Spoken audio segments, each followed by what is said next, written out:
Oh sí, por fin Dune ha regresado. Tantos meses de espera, meses y meses de comentarios y mensajes diarios de bro, ¿pa' cuándo la siguiente parte? Bueno, pues aquí estamos. Pero antes de empezar, quiero contarte algunas cosillas. Lo admito, pequé de optimista y pensé, sí, en 6 meses seguro mejoro lo suficiente mi dibujo para ya no tener que usar IA en estos videos. Qué iluso fui. Así que viendo la gran cantidad de gente que quería que la cronología continuara, tomé una decisión para no tenerlos esperando 1 o 2 años completos, en lo que aprendo a dibujar con la calidad que me gustaría. Voy a seguir usando IA lo mínimo que pueda para no tardarme tanto, y así lo haré hasta que suceda una de dos: o mejoro mi dibujo hasta tal punto en el que diga, a huevo, ya se ven lo suficientemente perrones, o espero hasta que el canal genere suficiente dinero para pagarle a artistas así bien cabrones, que harían un trabajo muchísimo mejor de lo que yo jamás podría. Así que ya sabes, si te gustaría cumplir esta visión y que las imágenes de estos videos se vean increíbles, suscríbete y comparte este bonito proyecto. Pero bueno, suficientes explicaciones, ya no haré aún más larga la espera. Ya esperaron por meses, así que vamos a lo que sigue en la historia de Dune. Han pasado 83 años desde los sucesos de la anterior parte de esta historia. Ahora la unión entre las familias Butler y Harkonnen era conocida como los Corrino. Borian Atreides escapó dejando todos sus problemas en el pasado y Abulurd Harkonnen murió 20 años después de haber sido exiliado al planeta helado Lanky Vale. Desde entonces, los descendientes Harkonnen habían crecido con un odio intenso hacia la familia Atreides. La familia que, según ellos, les arrebató la gloria que les pertenecía por derecho. Raquel Aberto Anirul, tras convertirse en la primera reverenda madre de la historia, fundó su propia hermandad en el planeta Rosak, en donde entrenaba las mentes y cuerpos de las futuras generaciones de hechiceras. Norma Senba y sus descendientes construyeron un gran imperio comercial conocido como Benport Holdings, o abreviado mejor, Benhold, donde sus naves que pliegan el espacio pilotadas por las criaturas conocidas como navegantes son clave para la economía interplanetaria. Por su parte, en el planeta Lampadas, Gilbertus Albans ahora transmitía lo que su padre robótico Erasmus le enseñó y fundó su propia escuela enfocada en ordenar la mente de los alumnos para convertirse en computadoras humanas conocidas como Mentats. A pesar de que hace más de 8 décadas la última máquina pensante fue destruida, varios grupos fanáticos antitecnología siguen realizando purgas, la gran mayoría de veces violentas.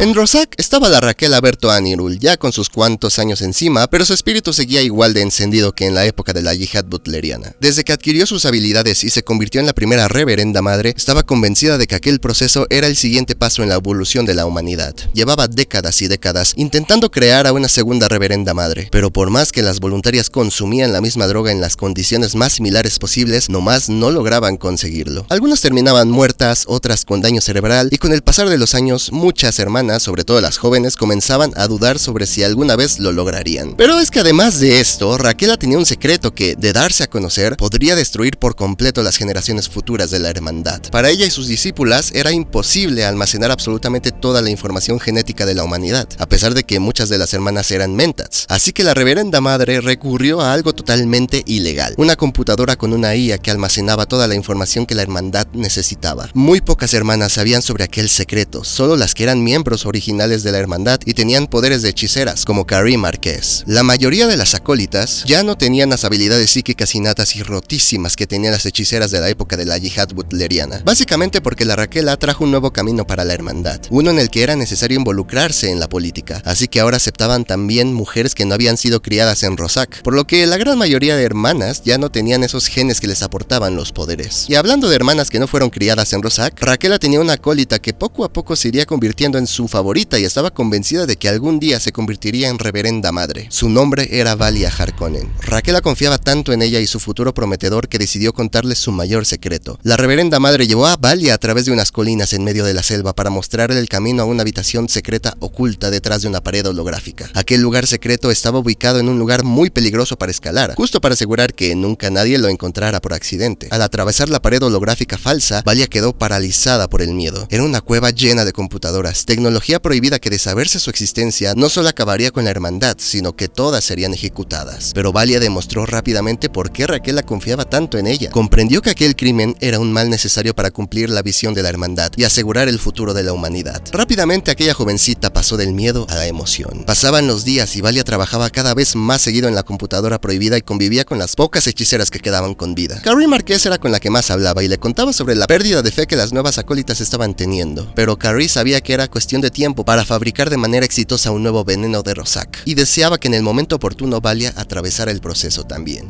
Pero a Valia no le interesaba convertirse en reverenda madre, no porque tuviera miedo de morir, sino porque había entrado a la hermandad con un único propósito: recuperar el respeto que alguna vez tuvo el apellido Harkonnen. Valia vio en la hermandad una oportunidad para meter de nuevo a su familia en asuntos políticos y recuperar su honor, pero no podría completar su propósito si estaba muerta, así que la Valia le dijo a Carrie Marquez: ahí pa' mayo vemos. Por otro lado, la Raquel había tenido una reunión con una exalumna de la hermandad, una mujer llamada Orizoma. Ahora era una de las doctoras Zook más brillantes. Es más, era la nueva líder de los doctores Zook desde la misteriosa muerte de su antecesor, el doctor Eloban. Los doctores Zook eran muy reconocidos y tenían su sede principal en el planeta Parmentier, y Soma estudió en aquella escuela tras ser expulsada de la hermandad. Te preguntarás por qué. Pues por ser bien mañosa, la neta. ¿Ves que Rosack es un planeta conocido por fabricar drogas para impulsar la mente humana? Pues la Soma fue visionaria y vio en aquellas sustancias un mercado potencial, así que empezó a mover sus drogas por el mercado negro. Obvio, Raquela y el resto de las hermanas se enteraron y pues la echaron. Pero la Raquela no podía negar su talento, y mucho menos ahora que tenía estudios de doctora Zook. Así que de vez en cuando se reunían porque la doctora Soma les ayudaba en el análisis de los cuerpos de los intentos fallidos de reverendas madres y la creación de nuevas variaciones del veneno de Rosack, con la esperanza de que al fin alguna variación funcionara. Mientras tanto, en otro planeta lejano y prácticamente olvidado llamado Kepler, Borian vivía tranquilamente con su enorme familia, y cuando digo enorme es gigante, güey. Tenía hasta bisnietos el buey, y aún así parecía que no había envejecido desde los tiempos de la yihad butleriana. Llevaba décadas casado con una mujer que ahora era una anciana llamada Mariela. Era un día normal en su vida. Había salido a cazar aquella mañana y se puso a reflexionar sobre su vida y lo mucho que lamentaba no haber podido limpiar el nombre de su gran amigo Xavier Harkonnen.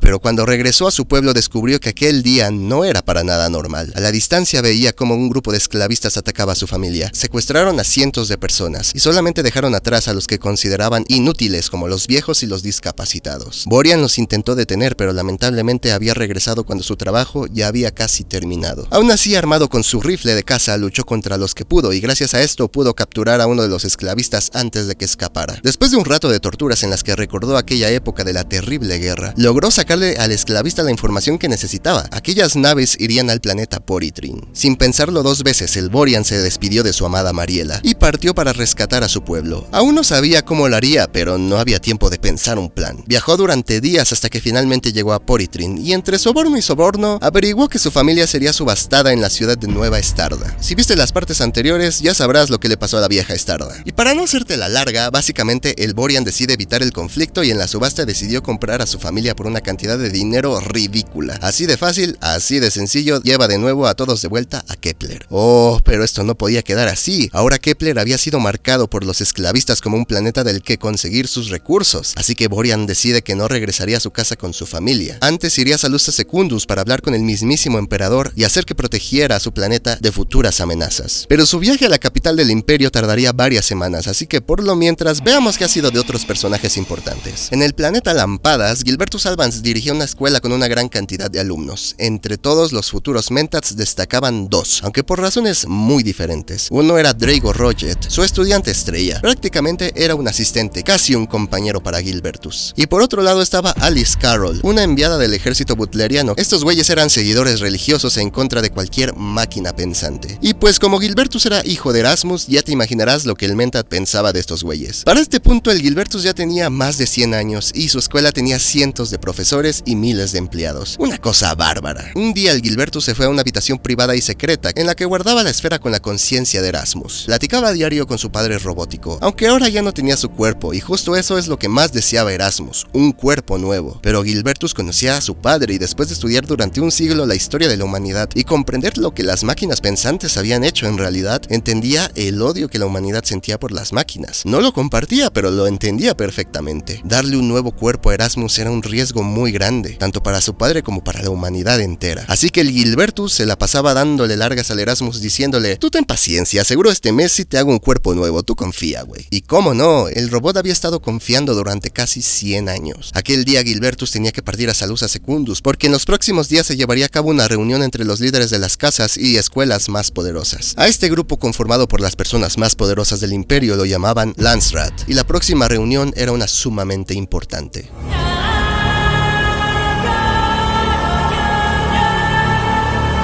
Manford Torondo era el actual líder del ejército butleriano. Hace unos cuantos años, él era uno de los escoltas de la líder anterior, Reyna Butler. Un día Reyna había bendecido a Manford por su gran labor a favor de la causa, y ese día marcaría a Manford para siempre. Solamente algunos días después, Reyna y él fueron víctimas de un ataque pro tecnología, en el que Reyna moriría en una explosión, y él, al intentar salvarla, perdió la mitad baja de su cuerpo. Pero lejos de deprimirse como cualquier persona, el hombre estaba convencido de que la bendición de su adorada líder lo había salvado, y a pesar de ser un medio hombre, se había ganado aún más respeto por parte de los butlerianos, hasta tal punto de nombrarlo el nuevo líder. Su seguidora más fiel era, sin duda, Anari Idaho, una guerrera entrenada en Ginaz que prácticamente estaba enamorada del Manford, y el líder lo sabía, así que confiaba plenamente en ella. Siempre que tenía que desplazarse, Anari cargaba en sus hombros a su líder. Ella se había convertido en una extensión más para su cuerpo. Manford, Anari y un grupo más de soldados estaban navegando en el espacio buscando los restos de la tecnología abandonada tras la yihad butleriana, para destruir hasta el último rastro del extinto ejército sincronizado. Habían encontrado un pequeño grupo de naves abandonadas de Omnius gracias a los cálculos del Mentat Gilbertus Albans, y sin siquiera comprobar si había alguien adentro, los butlerianos destruyeron todo. Pero así como existían los butlerianos que querían destruir hasta el último rastro de la tecnología, había otros que pensaban que no toda la tecnología debía ser desechada, que bajo las manos correctas podrían ser una gran herramienta para la humanidad. Joseph Benport, el bisnieto de Aurelius Benport y Norma Semba, era el director de la empresa Benport Holdings, o como se le conocía coloquialmente, Benholt. Sus naves que plegaban el espacio y que eran dirigidas por los misteriosos navegantes tenían prácticamente un monopolio en el comercio interestelar. A diferencia de las empresas competencia, Benholt no tenía accidentes ni cargos perdidos debido a los peligros del espacio. Todos ansiaban saber el secreto detrás de los misteriosos navegantes. ¿Cómo eran entrenados? ¿Cómo podían asegurar el 100% del éxito de un viaje? Era un secreto que solo Joseph y unas cuantas personas de confianza sabían. Ni siquiera la gran mayoría de trabajadores de Benholt sabían nada sobre los navegantes, y Joseph se aseguraría de que siguiera siendo así. El Joseph tenía una esposa llamada Sioba, que era un miembro de la hermandad, lo que le hacía una pareja bastante ideal. Era capaz de dirigir su empresa en su ausencia, una gran consejera y peleadora, además de increíblemente leal. Joseph no podría pedir por una pareja mejor. Ambos tenían dos hijas, Sabine y Candice, y ambas estaban siendo entrenadas en Rosac por la hermandad. En fin, una familia con un gran potencial político para la hermandad. Pero no todo era miel sobre hojuelas. Su competencia no sabía el secreto detrás de los navegantes, pero sí sabían que algo tenía que ver con la especia que extraía constantemente del planeta Arrakis. Así que claro, su mayor contrincante, la empresa Celestial Transport, dirigida por el empresario Argent Gates, comenzó a robar la especia en el planeta desértico, por lo que el Joseph tuvo que contratar un equipo especial encargado para defender su especia. En uno de estos ataques, una Sensuni nativa de Arrakis llamada Ishanti capturó a uno de los ladrones de especia antes de que escapara con su equipo, y mediante torturas le sacaron información de que trabajaba para Celestial Transport. Así que con esta confirmación, el Joseph dijo, ya estuvo suave, y mandó a destruir su maquinaria y asesinar brutalmente a los trabajadores. Todo grabado para mandarle unas imágenes a Argent Gates como amenaza. Una guerra comercial se estaba construyendo alrededor de esa especia.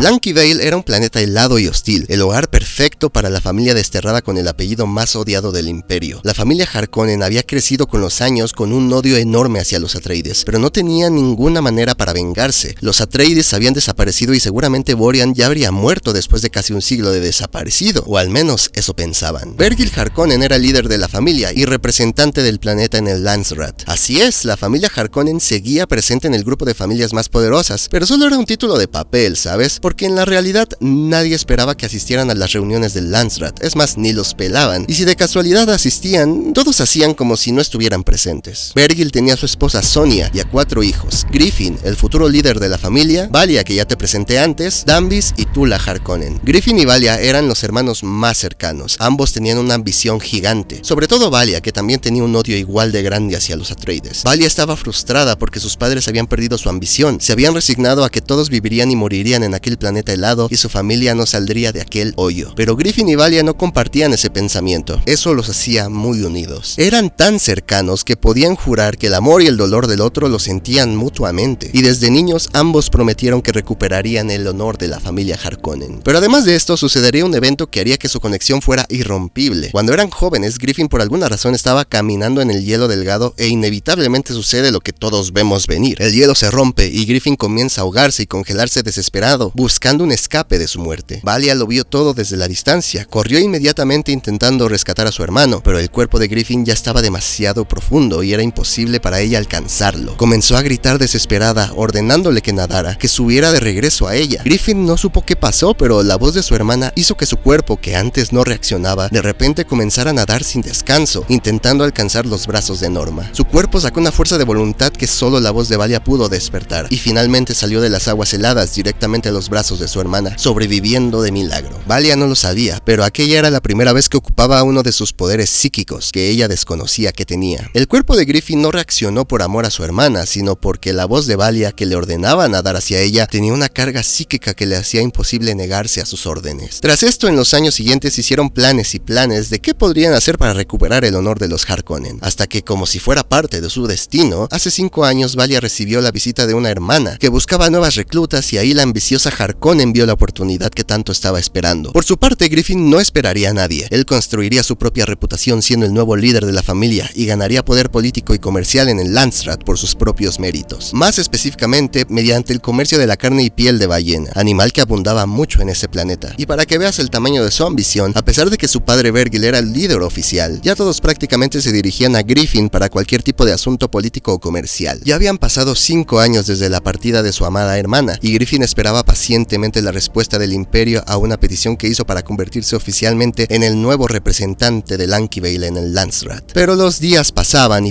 y nomás no le contestaban. Y es que además, para acabarla, recibe una mala noticia. ¿Recuerdas que su plan es vender piel de ballena y demás? Bueno, pues el Griffin no podía darse el lujo de pagar las tarifas carísimas de las naves de Benholt, con su garantía de éxito del 100% en el viaje, así que transportó toda su mercancía en naves de Celestial Transport, y pues vaya por Dios, todo el lote de naves que transportaba esas cosas había desaparecido misteriosamente, incluido el pobre de un tío suyo que estaba a bordo de una de ellas. Todo mal. Y por si la vida no lo había tratado lo suficientemente mal, la carta de supuestas disculpas de Argent Gates, el director del Celestial Transport, lo hizo enojar aún más, porque se veía como unas disculpas genéricas y una compensación tan pequeña que realmente no compensaba nada. Ahora tenía que comunicar la mala noticia a su padre, y Griffin no podía evitar pensar que su familia estaba maldita.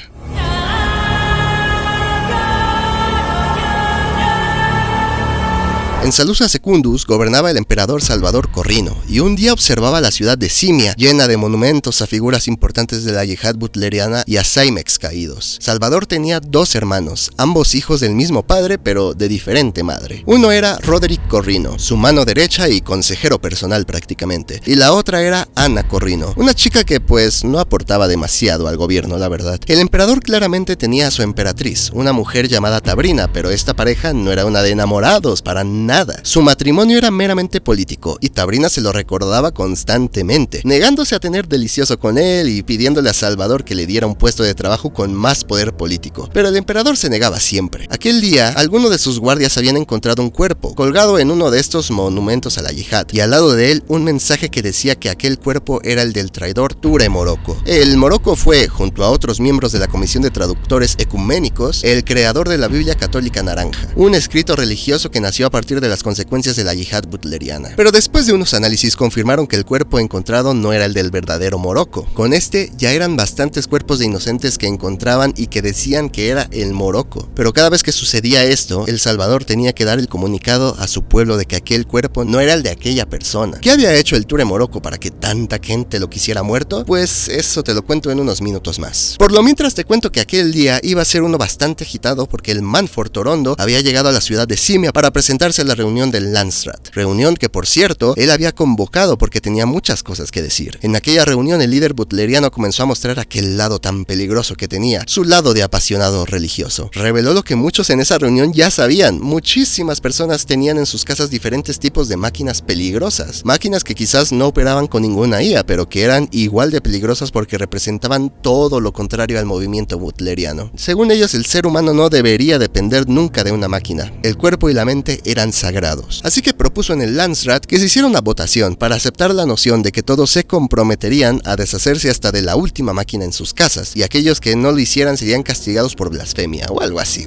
mamadas. Oh, pero claramente no todos estaban de acuerdo. Las familias más poderosas disfrutaban de las comodidades que esas tecnologías inofensivas les brindaban: transporte, cocinas, cosas que no parecía que tuvieran un potencial destructivo para la humanidad, además de que estas máquinas eran las fuentes de ingresos de muchos empresarios. Los ricos tenían su opinión en contra, pero también le tenían mucho miedo al ejército butleriano, porque sabían los salvajes que podían llegar a ser. El mismísimo Salvador Corrino también le tenía miedo a Manford Orondo, aunque no lo quisiera admitir. Pero una persona que jamás tuvo miedo de expresar sus pensamientos era Joseph Benport, cuyo negocio e ideales estaban totalmente en contra de los butlerianos. Donde los fanáticos religiosos veían máquinas que debían ser destruidas, Joseph veía oportunidades de negocio y avances tecnológicos. El ambiente en la reunión se estaba poniendo tenso y Salvador no sabía qué hacer. Pero un milagro ocurrió en ese momento. Un guardia entró a la habitación gritando que había una amenaza de bomba y que todos tenían que evacuar inmediatamente. El Manford se reenchiló, imagínate. Tenía su plan funcionando perfectamente y tenía todas las casas contra las cuerdas esperando a ver quiénes se declaraban a favor del movimiento butleriano. Pero esta bomba sumamente conveniente había echado sus planes a perder. Y razón no le faltaba: todo lo de la bomba era una invención del Roderick Corrino, que al ver la situación comprometedora en la que estaba su hermano, decidió actuar inmediatamente para conseguir una excusa para escapar de la situación. Todos partieron a sus casas y Salvador solo pudo agradecerle a su hermano por salvarlo, como siempre lo hacía. Joseph partió inmediatamente a su hogar, el planeta Kolar, para comprobar cómo llevaba Siova su negocio durante su ausencia, y también para confirmar algo que le preocupaba por lo que vio en Simia. Joseph confirmó con su personal que el señor Ture Morocco seguía vivo en el planeta en el que él mismo lo había resguardado, Tupil, un planeta prácticamente olvidado por el imperio. Resulta que después de que Morocco comenzara a recibir amenazas de muerte, el Joseph accedió a ayudarlo con su situación. Una vez que confirmó que su invitado estaba sano y salvo, Joseph fue a visitar a su abuela Norma. En aquella reunión se notaba que la mente de Norma estaba en muchísimos lugares al mismo tiempo. La especia hacía que su mente trabajara sin descanso, pero aún así logró entablar una conversación con su nieto. Hablaron sobre la necesidad de conseguir nuevos candidatos para convertirse en navegantes. Claramente muy pocos, por no decir casi nadie, aceptaba con facilidad someterse a un proceso en el que perdían a la humanidad. Y peor aún, no todos sobrevivían a dicho proceso. Aún así, Norma estaba convencida de que la creación de nuevos navegantes era algo importantísimo, debido a las visiones prescientes que en ocasiones tenía.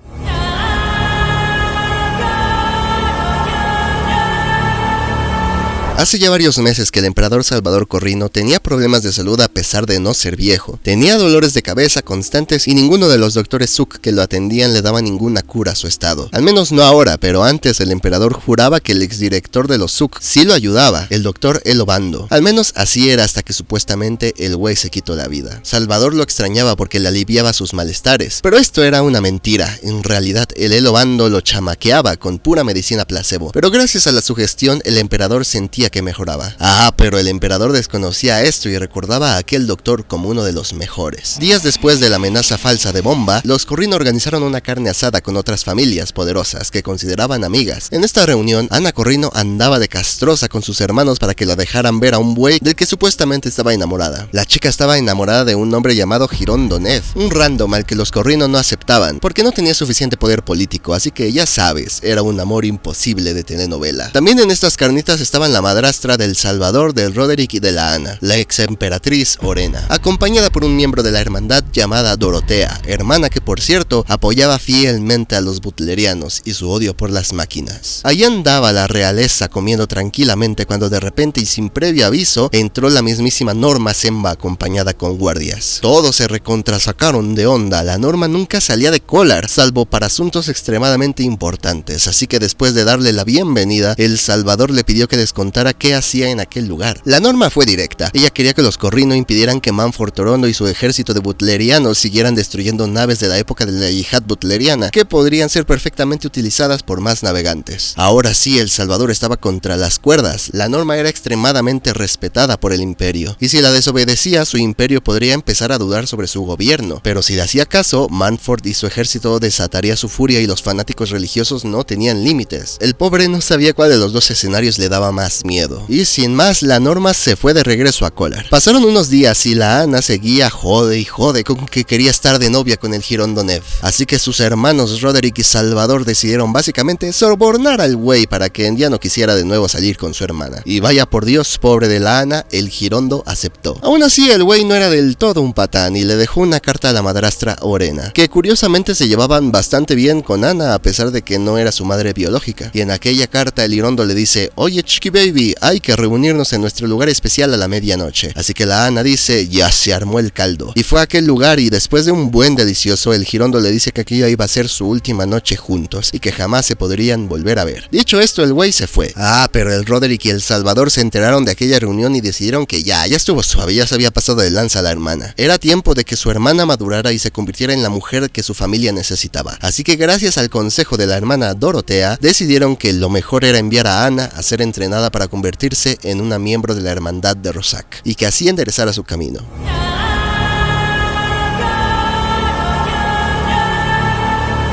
En Rosack había llegado una nueva alumna. Su nombre era Ingrid y era una fiel seguidora del ejército butleriano. Ya van como muchos seguidores de butlerianos, ¿no? Pero bueno, Raquel y Valia sabían que era un riesgo tenerlo en la escuela. Si esa hermana se enteraba de la existencia de las computadoras, la cosa se podía descontrolar fácilmente. En una clase demostró sus ideales bastante contrarios a la hermandad. La contradicción más obvia era pensar que el amor era la mayor fortaleza de la humanidad, pero Raquel la cayó inmediatamente diciéndole en cambio que el odio era una muchísima mejor arma, que eso era lo que les había dado la victoria sobre las máquinas. La Ingrid pensaba que eso no era cierto, que era la fe lo que les había dado la victoria. Ya sabes, un círculo de argumentos interminables. El caso es que a Valia, por varias razones más, no le agradaba nada a la Ingrid. Quédate con este dato para después. Después de la clase, una nave llegó a Rosack con un mensaje. Era la hermana Dorotea, encargada de supervisar a la familia Corrino en Salusa Secundus. En el mensaje, la Raquel leyó sobre la petición de Salvador de llevar a Ana a la hermandad, para que fuera entrenada. La Raquel captó de inmediato que esa petición no era petición, sino una orden del mismísimo emperador, así que dijo: ni pedo, toca chambeo doble. Raquel se preparó inmediatamente para partir a Salusa Secundus para recoger a Ana, pero no iría sola. Le pidió a Valia que la acompañara, porque ya sabes que la Harkonnen había ganado un buen nivel de confianza con la Raquel, así que fuímonos a la capital del imperio. Después de un viajecillo, Raquel y Valia llegaron a la ciudad de Simia y fueron recibidas por la mismísima hermana Dorotea, que por cierto no te había contado, pero era nieta de la Raquel.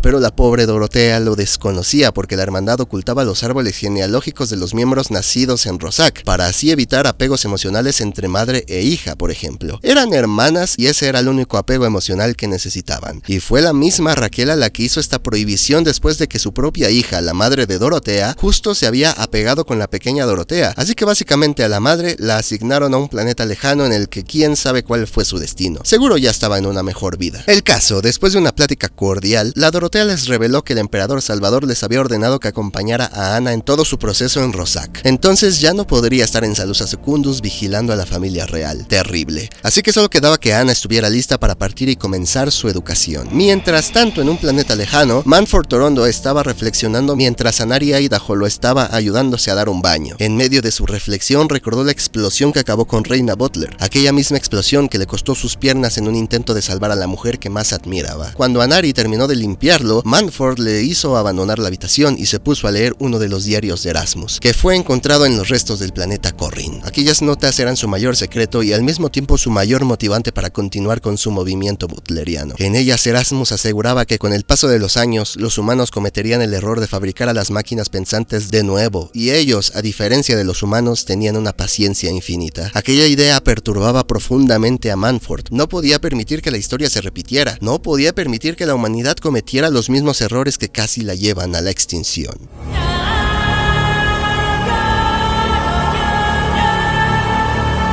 El viaje de Anna Corrino al planeta Roszak estaba programado para dentro de 2 días y ahora sí la Anna comenzó a sentir la presión. ¿Y qué es lo que hacen los adolescentes al sentir la presión? Obvio que intentan escapar de sus problemas. En este caso, la Anna se escondió en un lugar que nada más ella conocía, un lugar rodeado de plantas que era su pasión secreta. Ella podía jurar que tenía una habilidad innata para cultivar plantas, como si le hicieran caso, creciendo exactamente como ella lo imaginaba. Dato para recordar después. En aquel lugar tenía muchos libros, algunos sobre la historia del reino, y leyendo recordó uno de sus mayores traumas. Cuando tenía tan solo 5 años, un hombre llamado Ture Morocco había llegado a su casa pidiéndole a su padre Jules que le diera refugio. En esos tiempos, Jules era el emperador y consideraba a Morocco un buen amigo, así que lo dejó pasar. Todo parecía normal, comieron los miembros de la familia Corrino junto a su invitado y fue un día relativamente normal. Pero la normalidad terminó una noche que parecía como cualquier otra. Aquella noche Anna no podía dormir por alguna razón, así que caminó a la habitación de su madre para pedirle que la acompañara hasta que pudiera dormir. Pero detrás de la puerta comenzó a escuchar ruidos raros. Se asomó con cuidado para ver qué estaba pasando y vio que su invitado Ture Morocco estaba encima de su madrastra. Anna no lo podía saber por su edad, pero el Morocco y la Lorena estaban teniendo delicioso. Pero la pobre Anna malinterpretó toda la situación pensando que el Morocco estaba haciéndole daño a Lorena, así que empezó a gritar en búsqueda de ayuda. Cuando por fin llegó la ayuda, el imperio declaró que Ture Morocco había intentado abusar de la emperatriz, pero cuando iba a ser sentenciado por una de las mayores traiciones contra el imperio, Morocco simplemente desapareció y desde entonces no lo habían podido sentenciar. Así que sí, ahora sabes la historia detrás de todos los cuerpos de inocentes declarando ser Ture Morocco. Lo que la historia nunca supo, y tampoco lo supo Anna, es que la emperatriz Lorena y Morocco se amaban y estaban en una relación secreta. Pero bueno, su recuerdo traumático fue interrumpido por alguien que irrumpió en su escondite. Resultaba que su escondite secreto no era tan secreto después de todo, porque su madrastra Lorena sabía que se escondía ahí desde pequeña. A pesar de no ser madre e hija biológicas, tenían una muy buena relación, se amaban verdaderamente, así que gracias a eso y una que otra manipulación emocional, Lorena logró convencer a Anna de que debía ser fuerte e ir a Roszak para comenzar su entrenamiento. Ya convencida, solo quedaba esperar a que llegara el día de partida. 2 días después, justo antes de que partieran a Roszak, Valia y Raquela fueron invitadas a una junta que iba a haber aquel día para discutir cuestiones políticas que nos valen ñonga. Lo verdaderamente importante es que en medio de esta junta, el mismísimo Borian Atreides hizo acto de presencia, entrando como Shrek interrumpiendo todo. Y al principio todos andaban de, ¿quién es este güey? Ya la plebe no tiene ninguna vergüenza. Pero todos se echaron para atrás cuando el Borian les reveló su nombre. El Salvador estaba con la piel helada, imagínate. Primero la amenaza de Manford y los butlerianos, luego la amenaza de Norma Semba y ahora la llegada de un güey que dice ser uno de los mayores héroes de la yihad que todos daban por muerto después de tantas décadas de desaparecido. Los dolores de cabeza de Salvador no hacían más que aumentar, pero la persona que peor lo estaba pasando era Valia Harkonnen, que miraba con desprecio a Atreides. Se sentía impotente, tan cerca de su venganza, pero aún así no podía acercarse lo suficiente al responsable de todas sus miserias. Valia fantaseaba con acabar con Borian en aquel momento y reclamar el trono, todo aquel poder que le pertenecía a su familia por derecho. Sin saber qué pensar, el emperador recibió a Borian con los brazos abiertos y escuchó sus palabras. Borian escogió sus palabras con cuidado para no hacer sentir al Salvador que él era una amenaza. Le contó al emperador la situación de los esclavistas que secuestraron su familia en el planeta Kepler y solicitó que el imperio mandara seguridad al planeta para que esto no volviera a suceder nunca más. Pero a Valia no le interesó casi nada del discurso de Borian. Lo único que le interesó fue un pequeño detalle: Kepler, el nombre del planeta al que Borian Atreides llamaba hogar. De un momento a otro, la lejana posibilidad de realizar su venganza ya no parecía tan lejana. Pero por su parte, Salvador estaba en una situación complicada. Debía confirmar que aquel hombre misterioso era efectivamente la persona que decía ser. Es cierto que se parecía muchísimo al hombre de los documentos históricos y los monumentos, pero no podía dar nada por sentado. Así que le propuso a Borian hacer una prueba del ADN para confirmar su identidad. El Borian aceptó para evitar conflictos y en lo que los recibían los resultados, el emperador y el Atreides se pusieron a pasear por la ciudad de Simia, ya sabes, para dar una buena imagen pública. Pero lo que ninguno de los dos esperaba era que el pueblo iba a reaccionar de una manera muy apasionada al regreso del mítico héroe. Los rumores de que Borian había regresado a reclamar el puesto como nuevo emperador había comenzado a esparcirse. Aquella posibilidad aterró a Salvador. Por más de que Borian le decía que no tenía nada de qué preocuparse, al emperador ya se le había sembrado aquella semilla de desconfianza. No podía creer que el mismísimo Borian Atreides estuviera regresando de su propio exilio solo para defender a un planeta completamente olvidado por el imperio. Algo tenía que haber detrás.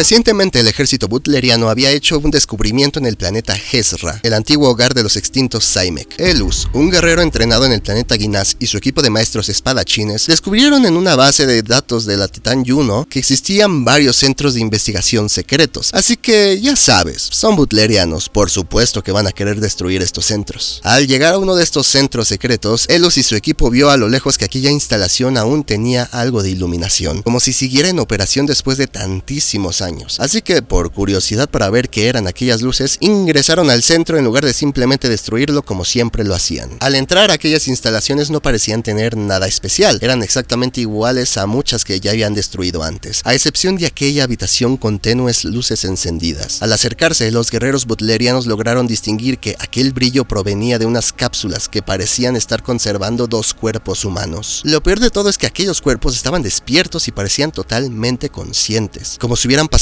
todas aquellas décadas ahí encerradas, pero sin envejecer ni un día, sintiendo el pesar de cada uno de esos días solitarios sin poder acabar con su propia vida. Elus no podría haberse imaginado una tortura peor, así que liberó a los dos desconocidos. Eran dos gemelos, una mujer llamada Hila y un hombre llamado Andros. Ambos le pidieron explicaciones a Elus qué había pasado con las máquinas que custodiaban ese lugar. Al parecer los gemelos no tenían ni idea de lo que había sucedido en todos esos años desde la yihad butleriana, así que Elus les contó que la humanidad había ganado la guerra. Los Saimek y las máquinas habían sido destruidas y ahora su misión era destruir los últimos vestigios de la tecnología antigua. Elus pensaba que los gemelos eran víctimas de los crueles experimentos de los Saimek, pero la realidad era totalmente diferente. Hila y Andros revelaron una verdad que enfrió la sangre de todos en aquella habitación. Ellos eran los últimos hijos secretos de Agamenón. Tan secretos que ni siquiera el Agamenón sabían de su existencia, solamente el Juno, y aquel iba a ser uno de los regalos más especiales que tenía para su amado. Pero antes de poder darle a Agamenón su regalo, todos los Saimek murieron y el imperio sincronizado había caído. Tras la revelación, los gemelos decidieron atacar a todos los guerreros butlerianos y todos, a excepción de Elus, murieron rápidamente. Te preguntarás, ¿cómo es que dos randoms pudieron derrotar a todo un grupo de soldados entrenados en Ginaz, el planeta que entrenaba a los mejores soldados del imperio? Pues déjame te cuento que los gemelos no estaban encerrados en aquellas cápsulas simplemente porque sí. Ellos fueron experimentos de Juno y los brindó de básicamente superpoderes. Eran súper rápidos, súper fuertes, con conocimientos vastísimos de técnicas de lucha y cualquier cosa que requiera la trama para hacerla más interesante. Básicamente eran dos Weskers del Resident Evil. Pobre Elus pensó que lo iban a dejar ir, pero los gemelos decidieron torturarlo para sacarle toda la información que pudieron sobre la situación actual de la humanidad. Lo torturaron hasta que simplemente el guerrero ya no pudo más y murió. Así que después de ponerse al corriente con la historia de la humanidad, decidieron abandonar el planeta para ponerse en búsqueda de su hermano mayor, el traidor Borian Atreides.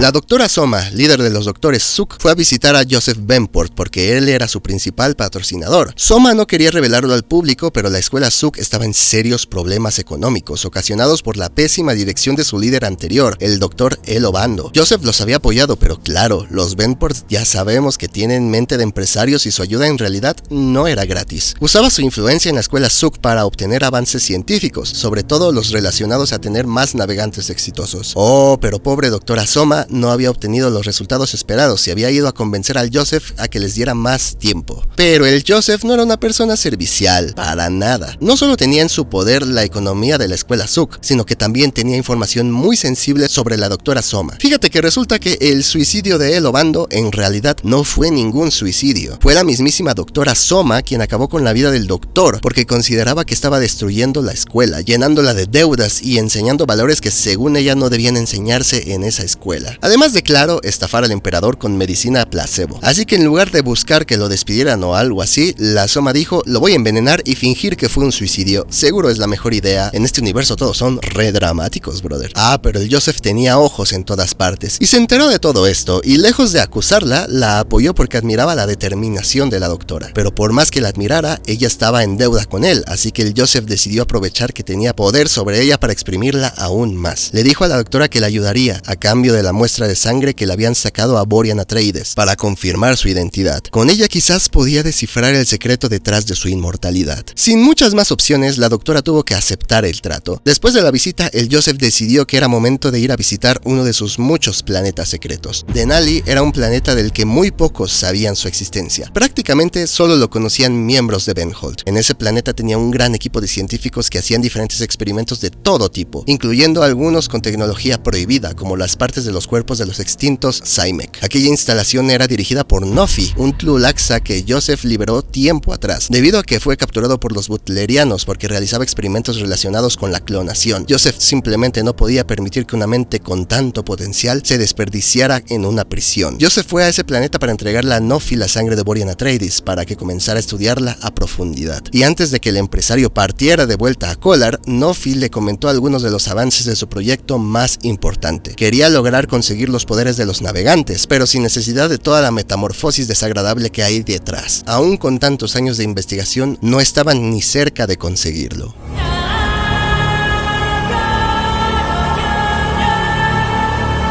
Las cosas en Salusa Secundus estaban tensas. Salvador y Roderick Corrino sentían el peligro que era Borian para su imperio, así que los tres hicieron una reunión para decidir la conclusión de toda la negociación. Salvador brindaría su protección al planeta Kepler, pero con una única condición, una que no le encantaría para nada a Borian. El Atreides tendría que abandonar al planeta Kepler para siempre, porque ahora que había revelado dónde lo podían encontrar, sus fanáticos lo buscarían para intentar convencerlo de ser el nuevo emperador, y quién sabe si Borian sería capaz de resistir la tentación. Borian tenía que abandonar a su familia y quedar en la soledad una vez más. Pero honestamente no veía cómo podía convencer a los Corrino de que él no era ninguna amenaza para su gobierno. Después de pensarlo un tiempo, Borian aceptó el trato y abandonó Salusa Secundus para ir a Kepler una última vez para despedirse. Después de varios días de viaje, Borian regresó a su hogar y todos lo recibieron con una pedota. No tuvo el valor de contarles la verdad, que tendría que partir y nunca regresar, porque arruinaría el mood, ya sabes, e intentarían seguramente convencerlo de no hacerlo. Y quién sabe, quizás lo conseguirían. Así que durante el festejo en medio de la noche fue con su esposa Mariela a su habitación privada para contarle todo. Ella sería la única en saberlo. Mariela le preguntó a dónde iría y Borian le respondió que había escuchado de un planeta al que van muchos exiliados y que era el hogar de una de las tribus más legendarias. Tan legendaria que muchos nativos de ese planeta dudaban de su existencia. Aquel planeta era Arrakis. Ahí Borian le daría a su vida un nuevo comienzo. Aquella noche Borian abandonó Kepler para nunca más regresar. Pero oh, pobre Borian no podría haber previsto lo que sucedería después en su antiguo hogar. Tan solo 2 días después, los gemelos Ila y Andros llegaron a Salusa Secundus en búsqueda de Borian, y después de escuchar a las personas emocionadas de Simia, descubrieron que su hermano había regresado a su hogar, el planeta Kepler. Tardaron solo unos pocos días en llegar al hogar de los Atreides. Era de noche y nadie se percató de su llegada. Y fíjate que justo de todas las casas a las que pudieron haber entrado en búsqueda de las respuestas, entraron justo a la casa de Mariela, donde la despertaron e interrogaron. Ella decía que no conocía ningún Borian Atreides, pero los gemelos sabían que mentía, así que al no ceder por las buenas, los gemelos comenzaron a torturar a la anciana, hasta que finalmente obtuvieron la respuesta que necesitaban. Pero claramente no iban a dejarla viva. Los gemelos quemaron la casa con Mariela dentro. Todo mientras una de las hijas de Borian veía desde afuera cómo ardía todo en llamas. No había ni un solo rastro de los responsables del incendio, por lo que pensó que todo fue un terrible accidente. Pero mientras los Atreides sufrían, en el planeta lejano Lanky-Vale, la familia Harkonnen lidiaban con sus propios problemas. Después de confesarle su fracaso a su padre y la tragedia de sus naves, Griffin Harkonnen recibió un paquete de Valia y al abrirlo vio que era un holomensaje. En aquel holograma, Valia le contó sobre el regreso de Borian Atreides y cómo todos lo trataban como dios en Salusa Secundus. Griffin sentía la furia de su hermana a través de sus palabras. En el mensaje, Valia le pidió que acabara con todo lo que el Atreides amaba. Él y su familia seguro estarían en el planeta Kepler. Sin dudarlo e incapaz de negarle nada a su hermana, Griffin se despidió de su familia y decidió abandonar Lanky-Vale en búsqueda de la venganza contra Borian Atreides.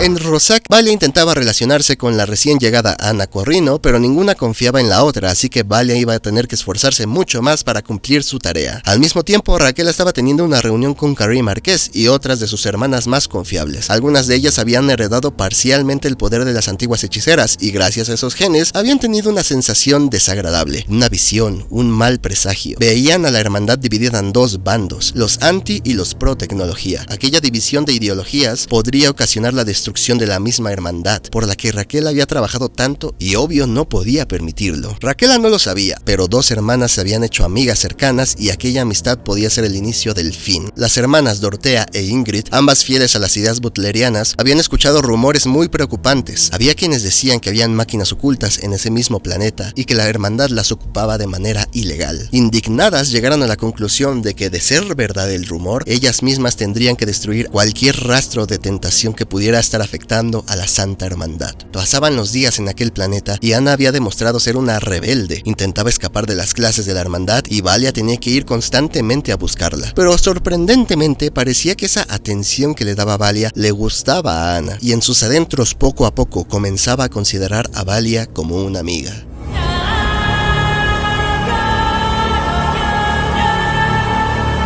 En la ciudad de Simia, en un lugar donde se realizaban luchas de robot clandestinas, con obviamente tecnología ilegal, Salvador y Roderick estaban disfrutando el espectáculo. En aquel lugar muchas personas poderosas cerraban tratos comerciales, y de paso le pedían favores al emperador, como no. Salvador estuvo todo el show escuchando y rechazando propuestas comerciales, hasta que escuchó una conversación bastante interesante. Al parecer había rumores sobre la escuela de los doctores Zook, sospechas de que estaban trabajando en las sombras y desviando dinero ilegal, aunque nadie tenía pruebas. Salvador le pidió a Roderick que investigara a fondo el tema porque le tenía mucho cariño al doctor Elobando. Él pensaba que el pobre estaría revolcándose en su tumba si su sucesora, la doctora Soma, estuviera guiando por malos pasos a su escuela. Mientras tanto, en el planeta Kolar, los pensamientos de Joseph Venport fueron interrumpidos por su esposa Sioba, con una noticia interesante. Un espía del Celestial Transport se había infiltrado en las instalaciones para investigar cómo funcionaban los navegantes. Afortunadamente no había logrado descubrir sus secretos y lo capturaron antes de que se enterara de cualquier cosa. Sioba y su equipo lo habían torturado, dejándolo sin gravedad durante días, completamente a oscuras y sin ningún contacto humano. Para este punto su mente seguro ya estaba destrozada. El nombre del espía era Royce Fiet, si es que se pronuncia así, quién sabe. La neta, Dune luego tiene unos nombres bien raros, güey. El Royce les reveló que un equipo de la empresa de Argent Gates había encontrado una flota de naves robot y que esa era la oportunidad de Celestial Transport para convertirse en una gran competencia contra Benholt. Con toda esa tecnología solo les hacía falta una cosa: el secreto detrás de la presciencia de los navegantes. Tras cantar toda la verdad, solo quedaba la duda de qué hacer con él, así que a la mente sádica del Joseph se le ocurrió llevar a Royce a ver a Norma Semba, básicamente para que viera en lo que él se iba a convertir. Iba a convertirse en un navegante contra su propia voluntad o moriría en el proceso. Mientras el espía veía horrorizado su futuro en la cápsula, Sioba andaba caminando alrededor recolectando los cuerpos de los intentos fallidos de los navegantes. No todos los fracasos morían, los pocos que quedaban vivos quedaban con secuelas físicas y mentales, incapaces de moverse. Sus cuerpos eran enviados a centros de investigación para ser estudiados y evitar futuros fracasos. En medio de una conversación con Norma Semba, Sioba la convenció de que era tiempo de ir a visitar la familia de la hermandad de Rosak. Así que en un viaje que duró segundos, gracias a la navegante y a la tecnología de plegar el espacio, Norma y Sioba llegaron al hogar de la hermandad. Todas sabían quiénes eran y las hermanas las recibieron encantadas.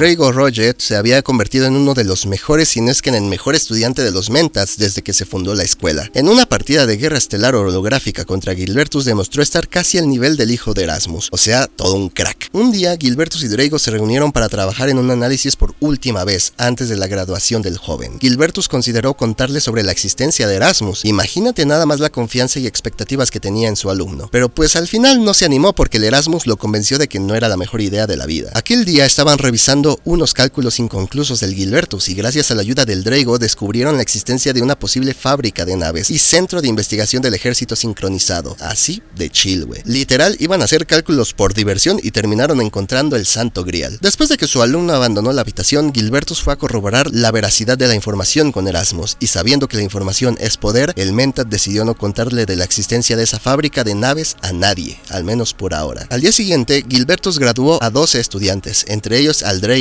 y se despidió de él. El Gilbertus quería que su alumno se convirtiera en un profe en su escuela, pero nomás el Drago no aflojaba porque según tenía planes más grandes para su futuro. El Gilbertus dijo pues ni pedo, y después de la graduación, ahora que ya tenía más tiempo libre, Erasmus logró convencerlo de comenzar a trabajar en un cuerpo para la máquina pensante. Al Gilbertus pues ya se le habían acabado las excusas, así que le propuso al robot horarios y situaciones estrictas en las que usaría su nuevo cuerpo. Y pues qué iba a decir el Erasmus, para este punto podría aceptar cualquier condición con tal de tener un cuerpo, y así el Gilbertus se puso manos a la obra. Algunos días después, Drago Roget volvió con el que era su verdadero amo en el planeta Kolar, el mismísimo Joseph Benport. Drago era el primero de muchos candidatos enviados por Benhold para convertirse en Mentats. Sus identidades eran cambiadas para protegerlos de los butlerianos, porque ya sabes lo que el Manford Torondo y su ejército piensan sobre Joseph. Al regresar a su hogar, Joseph tuvo confianza con él debido a que ahora Drago era Mentat, y le contó la verdad sobre los poderes de los navegantes y que un espía llamado Royce Fayette estaba a punto de lograr completar el proceso de transformación. Joseph y Sioba no esperaban que el espía sobreviviera, y de hecho se habían planteado acabar con su vida debido a su posible lealtad con Celestial Transport, pero la norma había concluido que tras vivir la metamorfosis, la mente del nuevo navegante se había transformado y ahora los apoyaría sin guardarles ningún rencor. Una persona normal diría: Joseph, eso es mucho texto, pero el Drago en cambio lo analizó todo en corto y decidió contarle al Joseph sobre su descubrimiento que hizo con Gilbertus. Ya sabes, las posibles instalaciones de investigación antigua de las máquinas pensantes. Ahora que Joseph sabía la ubicación de ese jugoso tesoro, solo tenían que ir a reclamar la valiosa tecnología.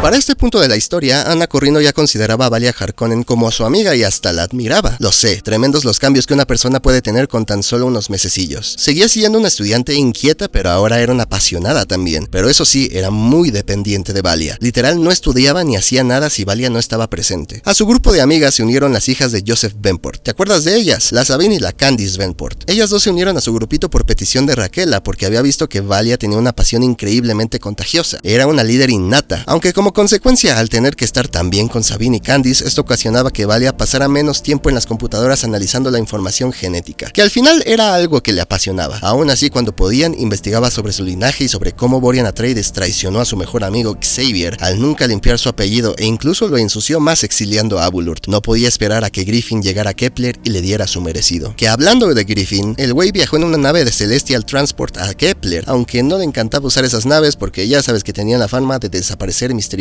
Afortunadamente, este no fue el caso y llegó, y lo primero que vio es que el pueblo estaba de luto por la muerte de una anciana llamada Mariela. Después de un rato de andar por aquí y por allá, logró hablar con una de las hijas de Borian, la que vio cómo se incendiaba la casa. Después de una plática que le enterneció el corazón, averiguó que su enemigo Borian había abandonado el planeta para ir a un planeta desértico llamado Arrakis. Entre los pueblerinos escuchaba cómo todos amaban a Borian, escuchaba sobre sus hazañas en la guerra, sobre cómo rescató aquel planeta de los esclavistas a cambio de su propia felicidad. Griffin no era como Valia, por más de que pretendiera hacerlo. Él no era frío ni calculador. Él era una persona muy empática y con grandes sueños y esperanzas. Aquellas historias estaban comenzando a convencerlo de que tal vez Borian Atreides no era el villano que los Harkonnen imaginaban. No podría estar seguro hasta conocerlo en persona. Era momento de partir a Arrakis. Y hablando de Arrakis, en aquel planeta, Borian había sido contratado en un grupo de Combined Mercantiles, una empresa que técnicamente le pertenecía a Joseph Benport y se dedicaba a extraer especia. Se fue ganando poco a poco un lugar en aquel grupo de trabajadores que arriesgaban su vida por el riesgo de ser tragados por un gran gusano de arena. Casi se habían convertido en una familia de hermanos, pero a Borian lo que realmente le interesaba era conocer a los misteriosos Freemen, tan misteriosos que casi nadie había visto a ninguno, y los que decían haberlos visto decían que vivían en las profundidades del desierto y eran los responsables de la destrucción de muchos extractores de especia. Borian no podía tener más curiosidad por conocerlos pronto.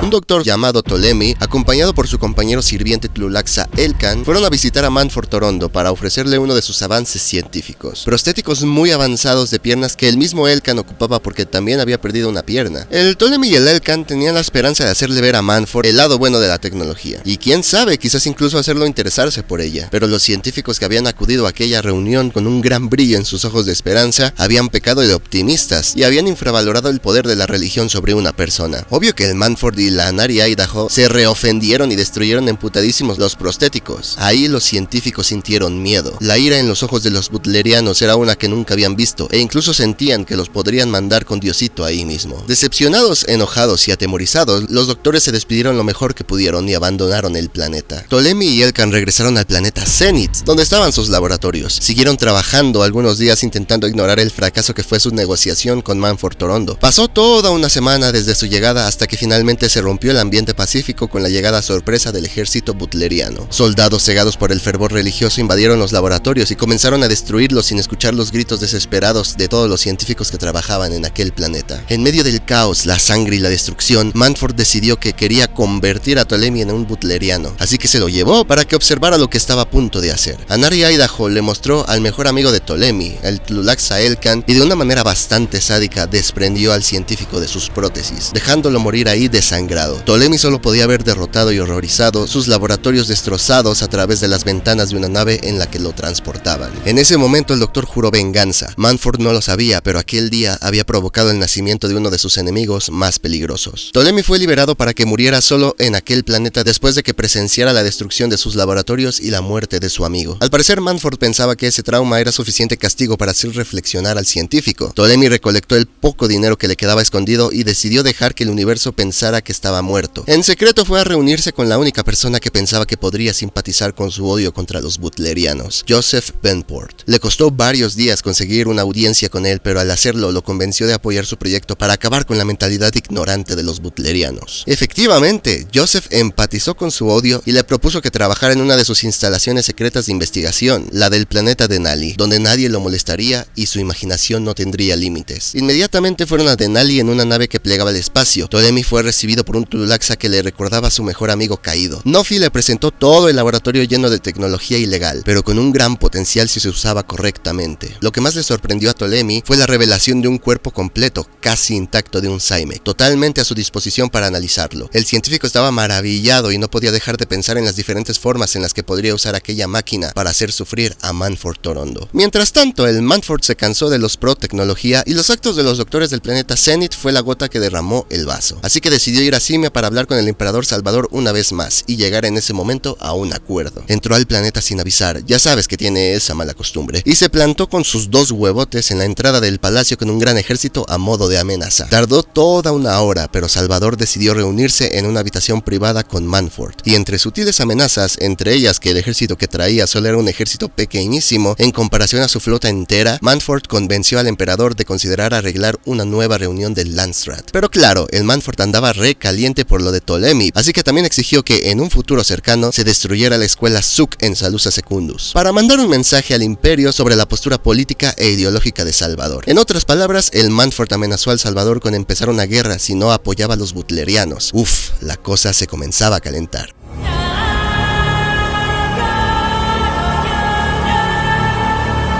En Rosac, la hermana Ingrid sospechaba cada vez más de la existencia de máquinas pensantes en ese planeta, y una noche tomó una decisión que lo cambiaría todo. Comenzó a seguir en secreto a Carrie Marquez para ver si hacía algo sospechoso. Pronto se dio cuenta de que algo estaba raro. Primero salió de la escuela y poco a poco fue adentrándose al territorio de la selva totalmente prohibido para cualquiera de la hermandad. Ingrid la vio reunirse con Valia Harkonnen, una persona que no le agradaba nada, y sin dudarlo continuó siguiéndolas. Cada vez se adentraban más y más en territorio peligroso, montañas cada vez más difíciles de escalar, plantas venenosas y animales salvajes y hambrientos. Carrie y Valia caminaban como si conocieran ese sendero perfectamente. En cambio a ella cada vez le costaba más seguirles el paso. De un momento a otro, Carrie y Valia dieron un giro hacia un muro de una montaña y desaparecieron sin dejar rastro. Ingrid no comprendía lo que había sucedido y después de algunos minutos buscando a través de la interminable lluvia, decidió recargarse en el muro donde ambas habían desaparecido, y a tocar aquel muro descubrió que era una pared falsa. La entrada secreta conectaba con el peor de los horrores, una sala llena de computadoras prohibidas y un montón de servidores y hermanas operando aquellas máquinas. Al ver esa atrocidad salió corriendo lo más silencioso que pudo, esperando que nadie la hubiera visto, pero para su mala suerte Valia alcanzó a ver su silueta justo antes de que saliera, y ahora era su turno de ser perseguida. Corrió a través de la jungla intentando usar la lluvia para camuflarse, pero Valia había recorrido el sendero muchísimas veces y no le costó trabajo encontrarla. Al alcanzarla, Valia le preguntó qué hacía en ese lugar tan peligroso. Ingrid no pudo hacer nada más que mentir. Dijo que había salido a tomar aire. Valia obviamente no le creyó nada y por un momento hubo silencio total en aquel sendero tan peligroso. Lo meditó un poco hasta que Valia por fin tomó una decisión y, sin dejarle tiempo de reaccionar a Ingrid, la arrojó por el precipicio, donde la hermana murió al instante por la caída. Y con un poco de suerte, su cuerpo sería devorado por los animales salvajes. Al día siguiente, Valia le contó lo sucedido a la madre Raquela. Sabía que la reverenda madre entendería que la decisión que había tomado era la mejor. Al inicio, Raquela cuestionó sus verdaderas intenciones, porque no era ningún secreto que Ingrid no le caía nada nada bien, pero después decidió ayudarla a ocultar el cuerpo y a preparar una escena que no causara demasiado escándalo, si es que algún día encontraran el cuerpo. Todo estuvo bien el primer día, quizás el segundo también, pero Ingrid tenía amigas y pronto comenzaron a preocuparse por su ausencia, la hermana Dorotea especialmente. Cuando empezó a hacer preguntas, Raquela le dijo a Dorotea que iba a investigar sobre el tema, pero que por ahora tenía una tarea especial para ella y Valia. Debido al gran potencial que tenía poder educar a la hija del emperador, ambas hermanas llevarían a Ana a explorar el bosque salvaje para que aprendiera sobre los peligros de la naturaleza y se volviera más fuerte. Ana era malcriada y consentida, y esto sin duda le ayudaría. Cuando Valia y Dorotea efectivamente llevaron a Ana a adentrarse en la jungla, la niña se quejaba de que siempre tenía hambre, pero no quería comer insectos o cualquier cosa así. Y así andaba de recastrosa la chica hasta que un día un animal salvaje la comenzó a atacar. Era un animal que ni siquiera Dorotea esperaba encontrar en las zonas permitidas de la jungla, pero Valia dijo: no se preocupen, los animales me la pelan, y lo derrotó fácilmente. Gracias a su entrenamiento con la hermandad y con Griffin en Lanky Vale, era una peleadora muy ágil. Debido a los peligros inesperados, decidieron regresar a la escuela, pero mientras llovía intensamente, Ingrid vio algo en el suelo, algo que la asustó aún más que el animal salvaje: el cuerpo sin vida de su amiga Ingrid. Apenas era reconocible, porque había sido parcialmente devorada por los animales salvajes. ¿Cómo había llegado ahí el cadáver? Valia no lo comprendía. Quizás los animales lo trajeron o quizás era obra del destino. Afortunadamente para Valia, Ana supuso que Ingrid había caído de algún lugar alto y los animales habían traído su cadáver a ese lugar. Un horrible accidente. Dorotea estaba destrozada y Valia comenzó a consolarla, no porque sintiera pena, sino por asegurarse de que no comenzara a hacer las preguntas equivocadas. Las noticias en la hermandad se esparcieron rápidamente y todos atribuyeron su muerte a un desafortunado accidente. Todas menos Dorotea, que sentía que aquella explicación no tenía ningún sentido. Algunos días después, la hermana Candice llevó a Valia para que viera lo que estaba haciendo Ana. Desde que presenció el cadáver de Ingrid y su experiencia en el entrenamiento de supervivencia, Ana había tomado más en serio las enseñanzas de la hermandad. Valia vio que Ana estaba haciendo algo sorprendente. Con su habilidad mental estaba controlando las acciones de un grupo de pequeño de hormigas. La hija del emperador había comenzado a desarrollar habilidades telequinéticas. ¿Y recuerdas que Ana tenía cierta habilidad con las plantas? Bueno, pues era porque tenía estas habilidades telequinéticas también. Lamentablemente, su emocionante reunión fue interrumpida por la hermana Dorotea, que llevó a Valia a una reunión secreta junto a otras hermanas. Las demás no confiaban del todo en Valia, pero Dorotea las convenció de que era de fiar. Al parecer, desde que la consoló, Valia se había ganado su confianza. Aquella reunión trataba sobre algo que preocupó muchísimo a Valia. Comenzaron a cuestionar el liderazgo de la reverenda madre Raquela. No sabían exactamente qué era ella, si es que seguía siendo humana, y sobre todo, el rumor de la posible existencia de máquinas prohibidas en aquel planeta estaba más presente en la mente de todas que nunca. Quizás era tiempo para que la hermandad tuviera un cambio de rumbo. Obviamente, después de la reunión, Valia corrió a contarle todo a Raquela, y la reverenda madre le reconoció que tenía una gran habilidad para mentir y manipular, y ahora esa habilidad debía usarla para salvar a la hermandad de sí misma.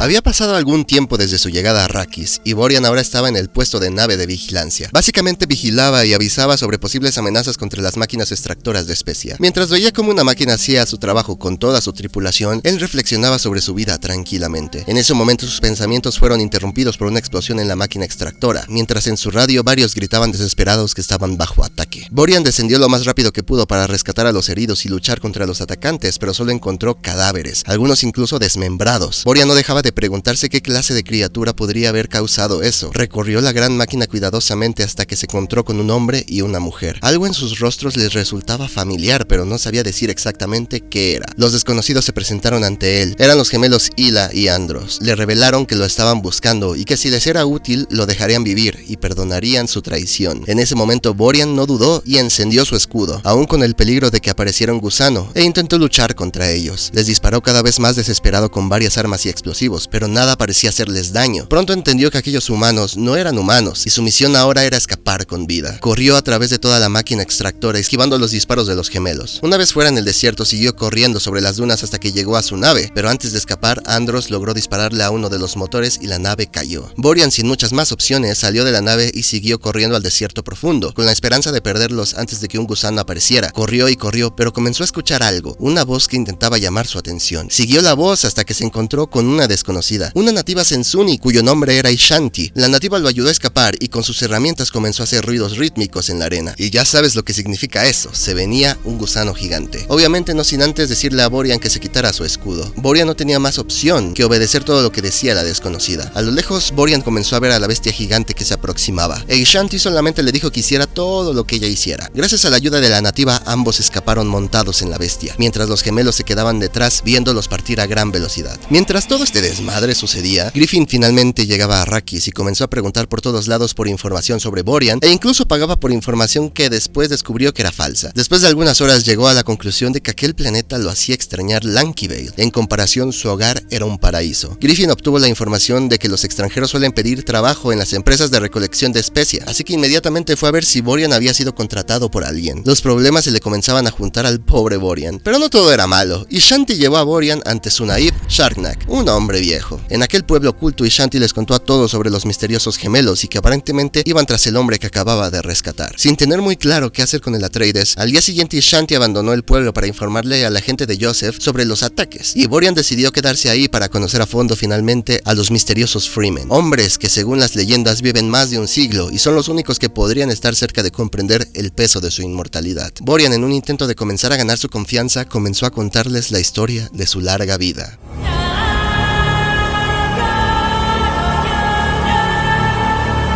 Joseph Benport y Drago Roget se dirigieron al lugar donde supuestamente estaría la instalación que Gilbertus y el Drago predijeron, el sistema Zonaris. Buscaron en los alrededores hasta que detectaron señales de actividad en un grupo de planetoides. Esto era sumamente raro. Todos los sistemas deberían estar apagados desde que el Imperio Sincronizado fue derrotado, así que solo podía significar una cosa: alguien había encontrado esas instalaciones antes que ellos. De un segundo a otro, sus naves equipadas con armas se transportaron al lado de un planetoide lleno de cráteres. Ahí estaban las señales claras de las naves y trabajadores de su competencia, Celestial Transport, y sin dudarlo decidieron prepararse para atacar. Claro, sin destruir los activos valiosos del planetoide, no vaya a ser que perdieran ganancias. Según los cálculos de Drago, lo harían en menos de una hora y ni siquiera les daría tiempo de reaccionar a los de la empresa enemiga. Y para la buena suerte de Joseph, su competidor, el mismísimo Argent Gates, estaba en aquel lugar, servido en bandeja de plata. Sucedió rápido y sin complicaciones, tal y como lo predijo Drago. Después de conquistar Zonaris, Joseph comenzó a disfrutar las posibilidades de aquel planetoide. Había fábricas que ayudarían en la construcción de mejores naves. Norma, tras enterarse, visitó inmediatamente aquel lugar, acompañada por Royce Fayette, que ahora estaba listo para ser un navegante. A Norma le resultaba fascinante la mente del exespía. ¿Por qué? No lo sé, no le explican todavía en este libro. Pero bueno, después de felicitar a Joseph por su nueva adquisición para crear aún más navegantes, Norma regresó a Kolar y le permitió a Royce llevar a cabo su primer viaje como navegante ahí mismo. Joseph no podía estar más extasiado, y para disfrutar disfrutó de la muerte de su enemigo, que durante tantos años había sido una molestia. Argent Gates, a quien había atado a unas barras de acero, estaba sufriendo un dolor inmenso después de una tortura. Joseph disfrutó lo máximo que pudo su sufrimiento hasta que simplemente se aburrió y decidió lanzarlo al vacío del espacio, donde finalmente podía descansar. Mientras tanto, en Lampadas, Gilbertus recibió la visita de su exalumna Carrie Marquez. Ella le ofreció algo llamado Safo, una sustancia creada en Rosac que supuestamente agudizaba la destreza mental y podía ser de gran utilidad para los mentats. Gilbertus dijo que la probaría después de analizarla, y por ahora esta sustancia no es muy importante, así que guárdatela para los futuros videos. Días después, Gilbertus recibió la visita de Manford Torondo, y básicamente le dijo que quería que un gran número de mentats estudiaran tácticas de combate, porque sentía que se aproximaba una batalla, por no decir una guerra. Y pues poco más. La verdad es que Gilbertus se lleva bastante bien con los butlerianos, porque claro, la idea de los mentats era demostrar que la mente humana puede hacer lo que sea que una computadora hace, así que dado el aviso, el Manford, así como vino, así se fue. El Gilbertus aprovechó que ya estaba fuera de su oficina para llevar el núcleo de Erasmus a un lugar secreto en ese planeta, un lugar pantanoso. En aquel lugar había una construcción con una sola habitación y dentro estaba un cuerpo metálico en el que Gilbertus conectó a Erasmus. Finalmente, el robot tenía un cuerpo físico nuevamente y estaba extasiado por todas las posibilidades. Pero la diversión le duró poco, porque al seguir a un pequeño animal por curiosidad, ya sabes cómo era Erasmus, bien curioso, el güey se metió a un pantano y un montón de basura se le acumuló en los circuitos del cuerpo, dejándolo de nuevo totalmente inservible. Todo güey el güey. Aún así, la experiencia le recordó lo mucho que valía la pena esperar por un cuerpo nuevo, y cuando tuviera otro de regreso, no cometería los mismos errores.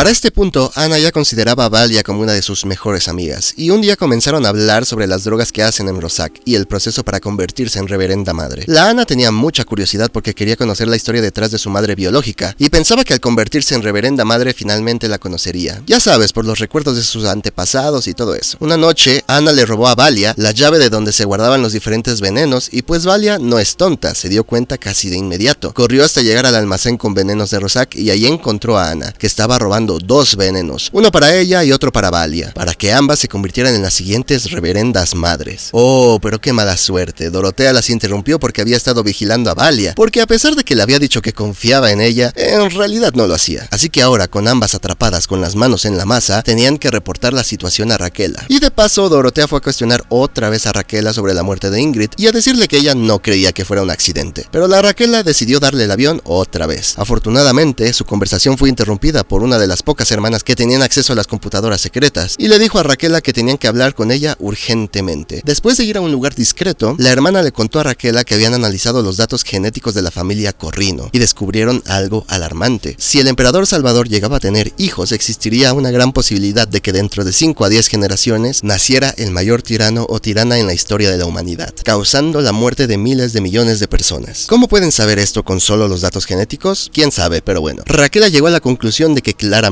Salvador no debía tener descendencia, así que el plan era esterilizarlo. Solo tenía que maquinar un plan para saber cómo hacerlo. Mientras tanto, Dorotea hizo que Valia se reuniera con ella en secreto en la jungla, y le reveló que ella y sus hermanas habían creado unas nuevas píldoras creadas a partir de la droga de Rozhak. Ella tenía 2 y quería que ella y Valia la tomaran para convertirse en reverendas madres, y con su nueva sabiduría descubrir la verdad detrás de la muerte de Ingrid y dirigir a la hermandad por un buen camino. La Valia no podía evitar pensar, no hombre, primero Anna y ahora tú. Valia lo dudó muchísimo, no quería morir sin antes asegurarse de que su familia recuperara su gloria, pero si decía que no, perdería la confianza de Dorotea y necesitaba que la siguiera invitando a sus reuniones secretas. Al final a Valia solo se le ocurrió una solución. Dijo que sí, y en ese momento Dorotea tragó la píldora, y Valia por su parte solamente fingió que la tragaba también. Mientras Dorotea sufría por la agonía, Valia tiró su píldora a las profundidades de la jungla, y al ver que otras hermanas se acercaban a donde estaban ellas debido a los gritos de dolor de Dorotea, Valia empezó a fingir que también sufría la agonía. Pasaron algunas horas hasta que por fin Dorotea despertó en una habitación donde trataban a los intentos fallidos, pero ella notaba algo raro. Estaba convencida de que lo había logrado. Aquella nueva versión del veneno de Rozhak finalmente había creado la primera reverenda madre desde Raquela. Comenzó a escuchar voces y ver recuerdos. Entre todos esos recuerdos le llamó uno especialmente la atención. Descubrió que ella era hija de una mujer llamada Arlet y su abuela era la mismísima Raquela. Su madre quería conservarla, pero Raquela decidió que no debía existir el lazo familiar entre hermanas. Y además, con los recuerdos de Raquela, confirmó que efectivamente había computadoras en aquel planeta. Aún no tenía todos los recuerdos de sus antepasadas. Por ejemplo, no sabía que Valia estaba involucrada en todo. Su plan estaba más claro que nunca. Tenía que derrocar a Raquela y regresar a la hermandad a sus antiguos valores, pero primero tenía que rodearse de aliadas para hacer el golpe.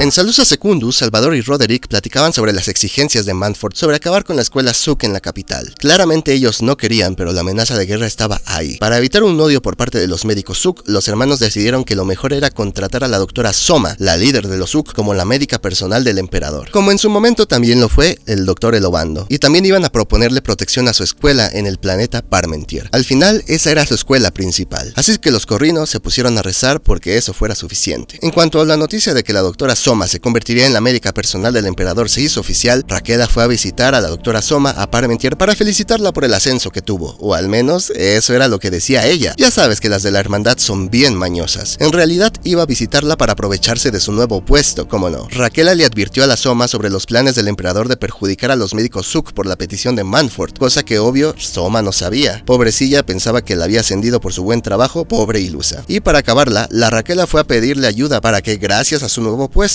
pudiera drogar a Salvador para que se volviera estéril y así evitar el nacimiento del futuro tirano. Pero bueno, la Soma dijo, si se quieren aprovechar de mí, mínimo denme algo a cambio, ¿no? Así que la Raquela le ofreció ser aceptada de regreso en la hermandad. Eso y pues un apoyo económico muy generoso para la escuela de los doctores Zook. Recordemos que la escuela Zook estaba en la mierda económicamente. Así que ahora sí, con todo sobre la mesa, Soma aceptó. Mientras todas estas piezas del tablero se movían en las sombras, un día al Gilbertus Alban se le botó la canica, quién sabe por qué, y decidió que era buen momento para para tener un debate con sus alumnos que estaba entrenando para servir a Manford Torondo. El debate era sobre la mentalidad pro-tecnología y antitecnología, y para meterle más sazón al debate, lo hizo contra Alice Carroll. ¿Te acuerdas de ella? En aquel debate, Gilbertus defendió a los pro-tecnología, y para no hacerte la larga, él ganó el debate, entre comillas. A pesar de ganar el debate, sus alumnos se reemputaron y muchos comenzaron a cuestionar la lealtad de su profesor al ejército butleriano. La neta, sí se nos pasó de imbécil el güey, solito se puso en la mira. Inmediatamente después del debate, Gilbertus fue corriendo con Erasmus para pedir un consejo, porque definitivamente aquel debate llegaría a oídos del violento ejército de Manford Torondo, y no estaba equivocado. Tenía que preparar una estrategia para convencer a Manford de que lo seguía apoyando incondicionalmente. Mientras el Gilbertus se estresaba, el Manford había ido al planeta Tleilax para ver los experimentos de los Tlulaxa. Había muchos experimentos diferentes, pero el que le llamó la atención fue uno en el que estaban usando conocimientos de biología y genética para crear órganos para los necesitados, como por ejemplo ojos para los ciegos. Pero como no, esto no le complació nada a Manford, porque ya sabes que el cuerpo es sagrado. Él hizo lo que siempre hace cuando algo no le parece: destruyó hasta el último pedazo de ese laboratorio. Aquel acto atroz llegó a los oídos de Ptolemy, que en ese momento trabajaba y fantaseaba con hacer funcionar la tecnología Psymec y acabar con sus propias manos con la existencia de Manford Torondo.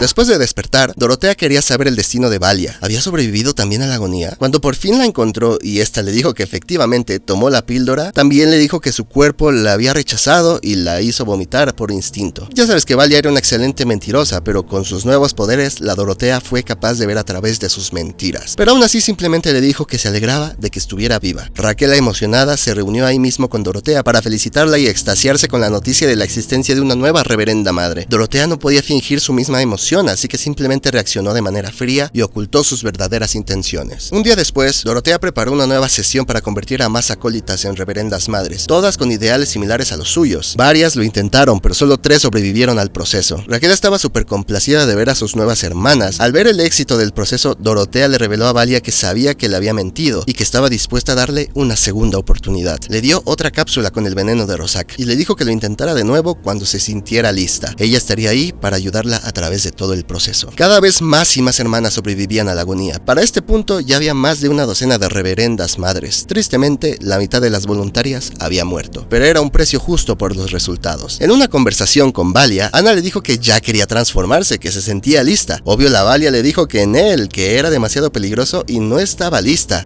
Pero en ese momento Ana le revela que se había metido otra vez al cuarto de Valia y había robado la píldora que Dorotea le había dado antes. A Valia ni siquiera le dio tiempo de reaccionar antes de que Ana tragara el veneno, y mientras sucedían las convulsiones, Valia no dejaba de planear cómo escapar de su responsabilidad. Estúpida Ana, pensaba, me orillaste a esto. Valia abandonó el cuarto mientras Ana aún sufría la agonía y se dirigió al laboratorio donde guardaban todos los venenos y robó una píldora. Así, cuando sus hermanas preguntaran, ella diría que Ana había sido quien la había robado, y así intentó convertirse en reverenda madre a escondidas. Ahora solo le quedaba a Valia rezar para que Ana fracasara en su transformación.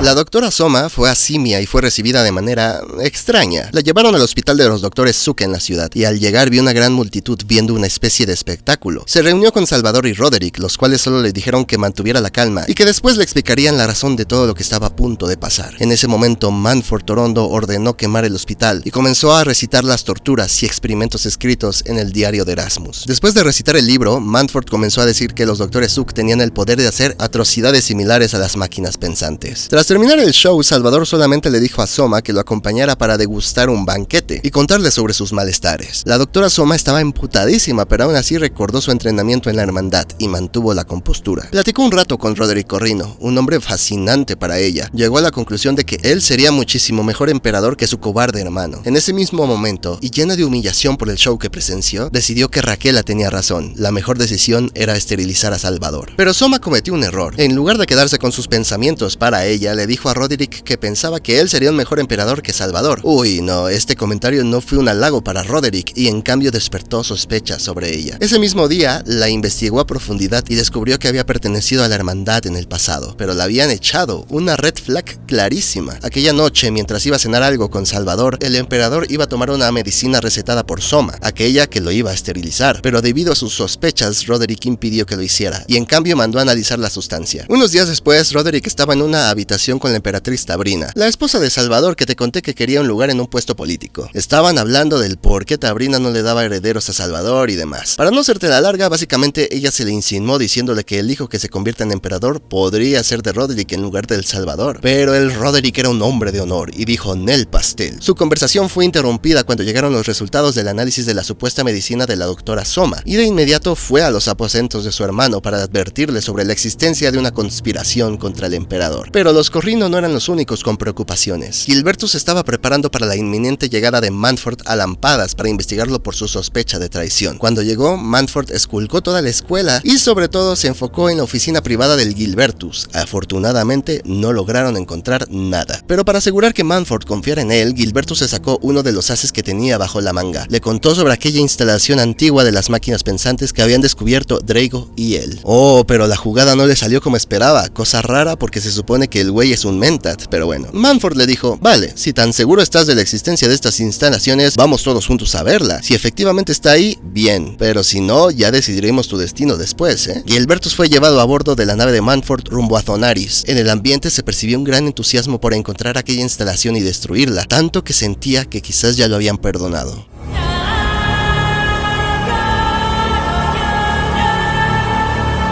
Griffin seguía buscando a Borian en Arrakis, pero nadie le daba explicaciones en Combined Mercantiles. De pronto vio llegar a una nativa con aspecto sospechoso. Era Ishanti, pero pues él no la conocía. La mujer estaba comunicando el mensaje de que unos hombres armados habían atacado a un grupo de extracción. Griffin le preguntó a Ishanti si conocía a Borian, pero por desconfianza ella no le reveló nada. Al final parecía que Griffin se iba a rendir e iba a dar por muerto a Borian, pensando que la Atreides seguramente había muerto en ese ataque del que hablaba Ishanti. Pero nada más lejos de la realidad. Borian descansaba en ese momento en el pueblo de los Fremen del Naif Sharnak. Le habían contado las leyendas de los inicios de su pueblo, cómo su pueblo fue fundado por refugiados de Poritrin que terminaron en Arrakis intentando escapar de la esclavitud, y la leyenda del legendario Selim Montagusanos. Todo le parecía fascinante, pero su paz fue interrumpida aquella noche. Mientras intentaba dormir, comenzó a escuchar sonidos de violencia fuera de la habitación. Un Freeman entró al lugar donde descansaba y le dijo que por nada saliera de aquel lugar, pero Borian era un luchador y si el pueblo moría, no podría vivir con la culpa. Al asomarse y ver el exterior, confirmó sus peores sospechas. Los gemelos Ila y Andros lo habían rastreado y estaban acabando con la vida de algunos Freemen. Borian se intentó entregar al descubrir que eran los hijos de Agamenón, pero Sharnak ordenó a su gente que lo impidieran. Sujetaron a Borian contra su voluntad y le impidieron entregarse. Los Freemen eran grandes luchadores, pero no le temían a la muerte. Ila y Andros jamás se habían enfrentado a alguien así. No paraban de llegar en manada y al verse superados en números, los gemelos se escaparon, al menos por ahora. Sharnak estaba recontra enojado. Habían matado a 6 de los suyos por culpa de un extranjero y ni siquiera sabía por qué lo perseguían. Así que Borian comenzó a contarles todo sobre su relación con los gemelos. Naif Sharnak encerró a Borian bajo vigilancia e Ishanti llegó algunas horas después. Le contaron que los gemelos intentaron atacarlo, pero lograron ahuyentarlos, aunque antes lograron matar a 6 de sus hombres. Sorprendida, Ishanti y Sharnak fueron a donde estaba Borian y la chica les contó que un hombre misterioso, pues que nosotros ya sabemos que es el Griffin Harkonnen, había preguntado sobre Borian y al no saber quién era ese nuevo perseguidor, decidieron conseguir por ellos mismos las respuestas. Esperaron a que anocheciera y en medio de la noche, Ishanti tocó la puerta de la habitación donde se hospedaba Griffin. El Harkonnen abrió la puerta y al sentir el peligro inminente, luchó contra ella. De entre las sombras salieron más Freemen dispuestos a capturarlo. Griffin los sorprendió a todos, porque no esperaban que fuera tan buen peleador, casi tan bueno como ellos, pero al final, entre todos lograron desmayarlo. Al abrir los ojos, el Griffin estaba frente a Borian. Obvio, el Atreides no lo reconoció, pero no te preocupes, que el Griffin se encargó de darle todo el contexto de la situación de los Harkonnen y su hambre de venganza. Al ver que todo eso era un drama ajeno a los Freemen, el Naif Sharnak dijo, no mames, por esta disputa infantil mataron a 6 de mis hombres, así que decidió desterrarlos a ambos a las profundidades del desierto, lejos de su siege. Mientras esperaban para ser exiliados, encerrados en habitaciones separadas, Griffin pensó, si espero a que me destierren seguro muero en el desierto, así que decidió que era buena idea intentar escapar y de paso robar algo del agua de los Freemen para tener más probabilidades de sobrevivir. Uy, pero el Harkonnen desconocía que robar agua era el peor de los crímenes en Arrakis. Cuando todos se enteraron de que el prisionero había escapado, fueron tras él en pequeñas naves que robaron de los extractores de especia, y Borian los acompañó rogándoles que le perdonaran la vida. Griffin no merecía pagar por los pecados del pasado de Borian, y Shanti los convenció de hacerle caso y ella misma escoltaría a la Atreides. Y Shanti y Borian siguieron el rastro de Griffin, pero pronto vieron algo alarmante. Un gusano se aproximaba. Alguien tenía que distraerlos si querían rescatar a Griffin, así que ambos se separaron. Y Shanti abandonó el vehículo y atrajo al gusano para que Borian pudiera rescatar al Harkonnen. Mientras la Freeman trataba de escapar, la arena de una montaña la traicionó traicionó y comenzó a hundirse perdiendo el ritmo de sus pasos. El gusano se acercaba cada vez más a ella. Tras subir a Griffin a su vehículo, Borian trató de salvar a Ishanti colgándose con una cuerda de su vehículo para intentar alcanzarla con una altura segura, pero no iban a llegar a tiempo e Ishanti lo sabía y había aceptado que su vida había llegado a su fin, así que se sacrificó para que ambos pudieran sobrevivir. Borian estaba cansado de traer muerte a cualquier lugar al que iba. Por ahora solo podía regresar con los Freemen, hacer que liberaran a Griffin y aceptar cualquier castigo que los Ensuni consideraran justo.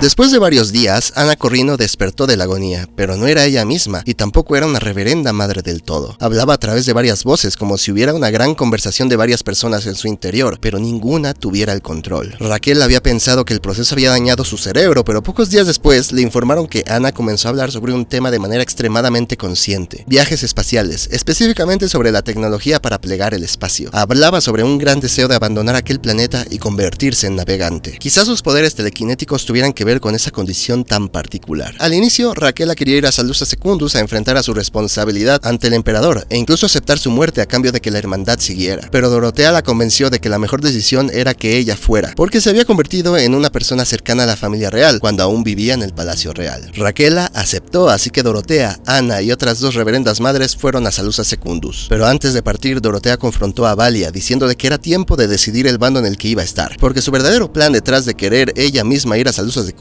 era revelar el secreto de Raquel al Imperio. La hermandad tenía computadoras funcionando en Rosac y todos debían saberlo. Valia no supo qué decir, así que Dorotea simplemente abandonó el planeta. Al enterarse de la situación, gracias a la advertencia de Valia, Raquel actuó rápidamente. Convocó una junta donde reunió a todas las hermanas en una gran habitación y las encerró para que todas debatieran sobre lo que pensaban sobre su educación en la hermandad. Pero todo esto no era más que una simple distracción. Mientras sucedía el supuesto debate, Valia y otras hermanas de confianza para Raquel fueron a la habitación secreta de las computadoras y las desmantelaron. Raquel les había revelado a sus hermanas de confianza uno de sus lugares más secretos, el lugar donde hace muchos años vivían los fallidos que la rescataron de la muerte al sumergirla en las misteriosas aguas curativas. En aquel lugar ocultaron toda la tecnología prohibida y así estarían listas para enfrentar cualquier acusación.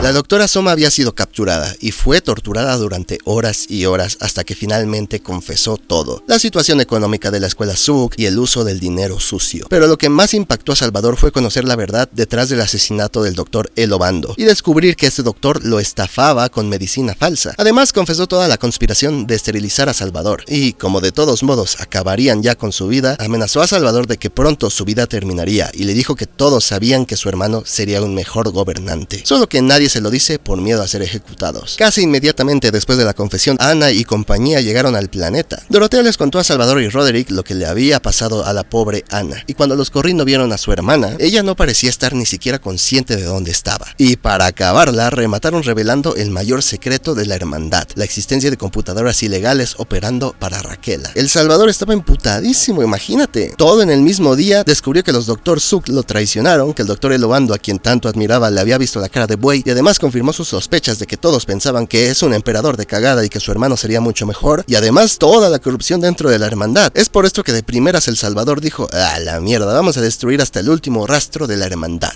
Pero la Dorotea lo convenció de hacer únicamente una purga en la hermandad y no destruirla por completo. Aún había hermanas dispuestas a apoyar al imperio. Roderick le preguntó a su hermano si le comunicaría aquellos acontecimientos a Manford Torondo, pero queriendo demostrar que él era un hombre poderoso macho pecho peludo, Salvador decidió que no era necesario comunicarle de la situación al ejército butleriano, que él mismo y su imperio se encargarían del asunto. Así que vámonos a Rosac. Pero con lo que Dorotea no contaba es que Raquel ya tenía todo el escenario preparado, pero el Salvador de verdad la sorprendió cuando le dijo que ya sabía sobre la conspiración de su esterilización. Raquel no tenía dudas de que la doctora Soma había abandonado el server, pero aún así se forzó a mantener la calma. Dorotea y Raquel condujeron a todos a las profundidades de la jungla prohibida y entraron al lugar donde supuestamente estarían las computadoras prohibidas. mentats. Pero vaya sorpresa se llevaron cuando solo vieron documentos en papel y hermanas mentats analizándolos. Al ver aquella farsa, Dorotea se puso como loca y Raquel aprovechó esto para intentar convencer al emperador de que la droga de Razak que había tomado la estaba causando alucinaciones, y para complementar esa mentira, Valia dio a entender que Dorotea inventó todo esto porque se sentía culpable por la condición de Ana, ya que la droga que tomó la pobre chica había sido creación de Dorotea y sus amigas. No hombre, a la Dorotea le salieron canas verdes, pero aguantó la compostura y debido a todo lo que había visto, parecía que el emperador creía la historia inventada de Raquel y Valia.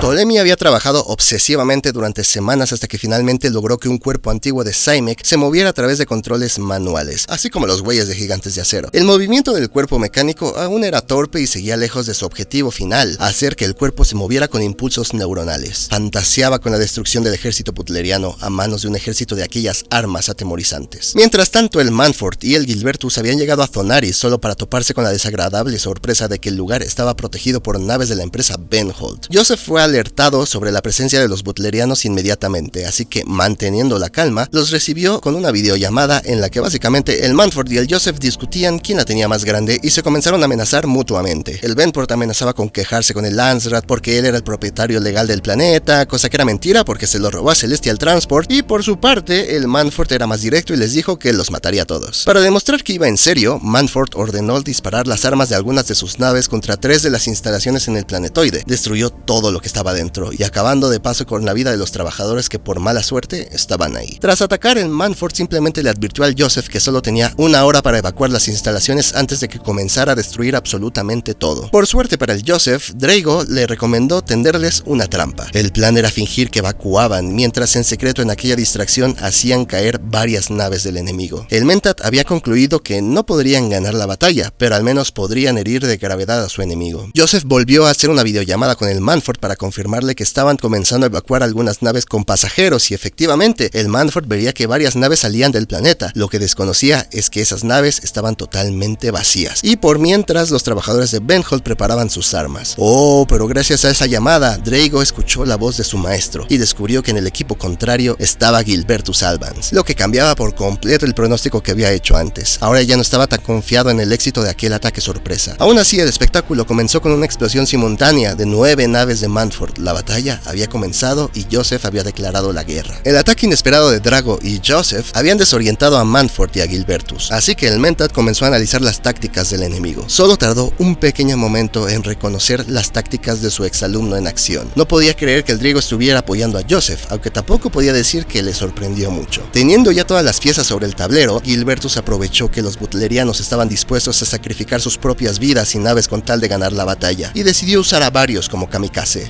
Pero Drago dedujo que harían eso, así que él y el Joseph se fueron en una pequeña nave para intentar escapar, abandonando a todos los demás en la batalla. Y después de varios momentos de ja, supuse que harías eso, y de ja, yo supuse que supondrías que harías eso, al final, como en la nave de Joseph y Drago no tenía ningún navegante ni tecnología para plegar el espacio, el tiempo que tenían no era suficiente para evitar ser capturados, así que Drago hizo otra vez una videollamada con su maestro para despedirse y aceptar su derrota. Oh, pero antes de que acabaran con sus vidas, una nave llegó de la nada plegando el espacio. Era la Norma Deus Ex Machina Senba, acompañada también por la esposa de Joseph, Sioba. Gracias a sus poderes de presciencia, la Norma sabía el momento exacto en el que tenía que ir para rescatar a su nieto. Así que después de que abordaran la gran nave de rescate, Norma, Sioba, Joseph y Drago escaparon plegando el espacio antes de que Mannford pudiera destruirlos.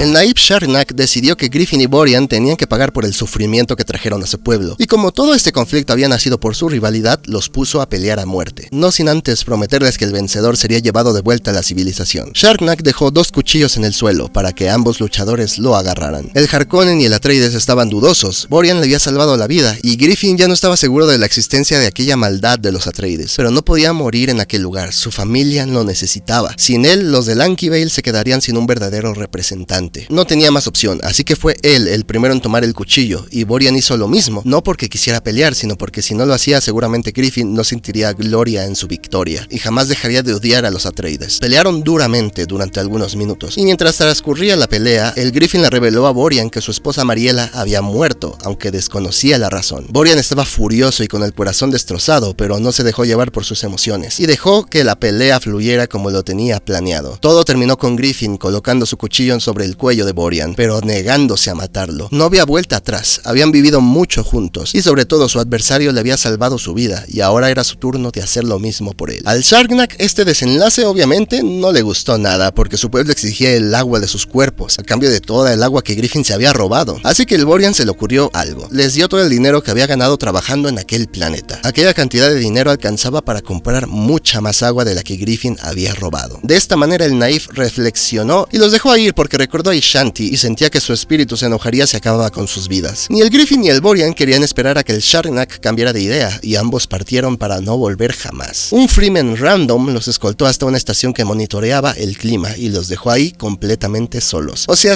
el Sarnak no cumplió su promesa de llevarlos a la civilización, pero bueno, al menos no los mataron. A través de un radio intentaron pedir ayuda a cualquier buen samaritano que se dignara a rescatarlos. Pasaron las horas y para matar el tiempo Borian le platicaba a Griffin sobre Xavier y Abulurd y cómo los quería a ambos, a Xavier como a un hermano y a Abulurd como a un hijo. Por su parte, el Griffin le platicó a Borian sobre Lanky Vale, y al escuchar las condiciones tan deplorables del planeta, Borian se arrepintió de haber condenado a Abulurd a aquel destino. Ambos se perdonaron los rencores y hasta se podría decir que comenzaron a considerarse amigos. Griffin se puso a pensar cómo iba a contarle a Valia todo para convencerla de que era tiempo de perdonar. Él odiaba a Borian, pero sabía que el odio de su hermana era muchísimo mayor. Pasaron algunas horas hasta que por fin las transmisiones de radio dieron sus frutos y llegó una nave. Griffin, ilusionado, se asomó afuera de las instalaciones para recibir a sus salvadores. Cuando Borian vio lo que en realidad estaba sucediendo, ya era demasiado tarde. Sus supuestos salvadores eran los gemelos Hila y Andros, pero como Griffin nunca los había visto, se acercó sin miedo, solo para que Hila lo tomara del cuello y sin siquiera darle tiempo a pronunciar una palabra, se lo destrozó. Borian corrió por su vida, corrió a través del desierto mientras Hila y Andros lo perseguían. Hizo todo lo que pudo para retrasarlos. Corrió sin descanso hasta una pequeña isla en medio del océano de arena. Mientras corría, llevó a cabo un último y desesperado plan. Encendió su escudo personal y lo tiró al suelo, esperando que con todo esto un gusano de arena se acercara en esos segundos. Hila y Andros encontraron el escudo y se detuvieron un momento para examinarlo por si era algo verdaderamente peligroso. Y en ese momento, debajo de ellos, la boca de un gusano gigante emergió elevándolos en el aire. Borian vio impactado aquella inmensa criatura y sobre su cabeza la silueta de los gemelos siendo tragados sin piedad. Mientras el gusano terminaba su alimento, Borian corrió hasta la nave en la que los gemelos habían llegado. La muerte de Griffin arruinó sus planes. Sabía que no había forma de convencer ahora a los Harkonnen de que unos gemelos superhumanos de un siglo de edad habían acabado con la vida de Griffin, después de que ambos habían hecho por fin las paces, pero lo intentaría de todos modos.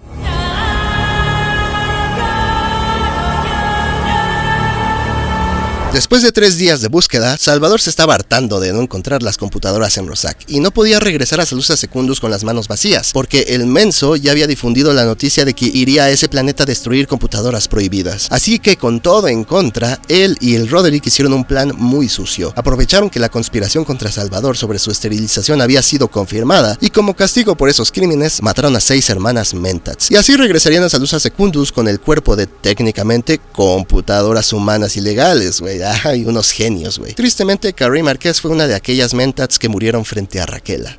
Pero en un acto de defensa, en un intento de salvar su propia vida, Carrie desató su poder de hechicera. Eran pocas las que restaban con los poderes telequinéticos de las hechiceras originales, y mala suerte para los Corrino decidieron atacar justo a una de ellas. Lanzó una onda psíquica y todos alrededor comenzaron a sufrir, pero gracias a las órdenes de Raquela, la Carrie Marquez se logró contener y murió cuando unos guardias del Imperio le comenzaron a disparar. Al ver la muerte de su hermana, el resto de las hechiceras originales en un acto pasional se elevaron y flotaron en el aire mientras todas atacaban con intención de acabar con la vida de Salvador. Pero Roderick convenció a Raquela de que las detuviera. Salvador había sido salvado por los pelos y del enojo en ese momento declaró que la hermandad de Roszak se debía disolver para siempre. Solamente Dorotea y unas cuantas hermanas selectas más serían enviadas legalmente a servir en Salusa Secundus, mientras todas las demás tenían que regresar a su planeta de origen. Al regresar a Salusa Secundus, Roderick estaba abrumado por todo, así que decidió un día estar con su familia y descansar descansar. Pero su descanso fue interrumpido cuando su hermano Salvador le pidió que lo acompañara a ver algo. Roderick estaba curioso y perturbado al mismo tiempo. Sentía que su hermano cada vez sentía más odio en su corazón. Cuando llegaron a la dichosa sorpresa, Roderick se perturbó, pero lo disimuló bien. Frente a ellos había otro cuerpo más colgado, declarando ser el cuerpo de Ture Morocco. Roderick pensaba que simplemente era otro inocente al que confundieron con aquel hombre, pero Salvador le reveló la horrible verdad. Era la doctora Soma, solo que su cuerpo había sido tan maltratado y desfigurado que no se distinguía ninguno de sus rasgos. El plan del emperador era simple: decir que el cuerpo de la doctora era efectivamente el de Morocco, para de una vez por todas acabar con las muertes innecesarias que ocasionaban los que exigían la muerte del escritor de la Biblia católica naranja. Roderick simplemente aceptó los actos de su emperador. Unas horas después, Roderick fue a visitar a su hermana Ana, que estaba viendo unas flores. Cuando le preguntó qué hacía, Ana le empezó a decir el nombre de todas las plantas y flores que había ahí. Pero no habló del nombre comercial de "Ay, esa es la cempasúchil". No, güey. Hablo de los nombres científicos, en plan la Tagetes erecta de la familia Asteraceae. Además le decía varios datos científicos sobre las plantas. La madrastra Aurena le dijo a Roderick que la mente de Ana era brillante, pero estaba perdida, y que quizás si organizaban toda esa información serían capaces de recuperar la conciencia de la joven. No se le ocurrió otra opción más que mandar a su hija a la escuela de los Mentats para que la ayudaran en el proceso.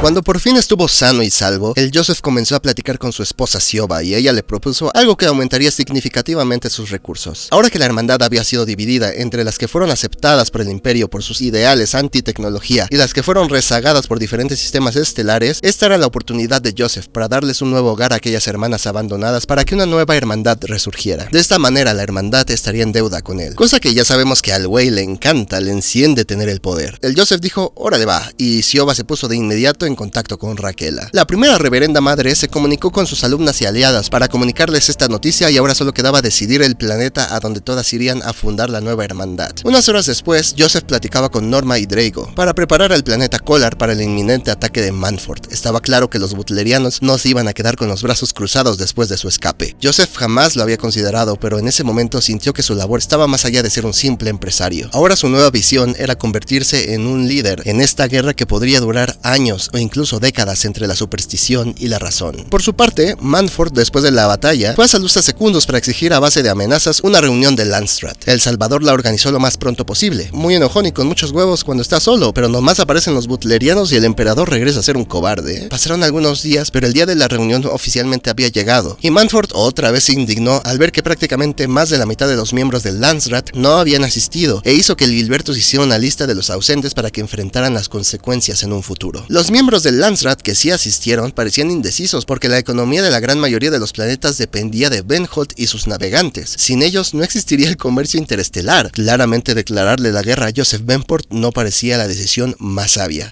Pero el miedo que imponía Mannford era demasiado grande, y finalmente el butleriano tuvo lo que quería. La junta culminó con la prohibición oficial de cualquier máquina que se considerara demasiado avanzada y por ende peligrosa. ¿Qué tecnología entraba en la categoría de demasiado avanzada? Pues cualquiera que no le agradara a los butlerianos. Ahora Mannford Torondo tenía el imperio de su lado para luchar la guerra que se aproximaba. Después de la reunión de Landstrat, Gilbertus regresó a Lampadas y sin dudas había recuperado e incluso reforzado la confianza de Mannford Torondo, y ahora tendría mucho cuidado de no volver a romperla. Al regresar recibió a una nueva alumna que lo sorprendió gratamente, Ana Corrino. Gilbertus inmediatamente vio que tenía un gran potencial, y para sacarlo solo tenía que lograr que enfocara su mente. Él no dudaba que al Erasmus le podría parecer fascinante la situación de la joven. Mientras tanto, a varios planetas de distancia, el científico Ptolemy le enseñaba a Nofi sus nuevas creaciones, 3 cuerpos IMEC totalmente funcionales de manera remota, pero para sacarle su verdadero potencial necesitaban unos cerebros para conectarlos directamente. Pero claro, nadie quería arriesgarse a ese procedimiento, así que los científicos decidieron que los obtendrían de los intentos fallidos de los navegantes. Al fin y al cabo, esos güeyes es como si ya estuvieran muertos. Ptolemy no podía estar más emocionado porque estaba a punto de comenzar una nueva era de titanes.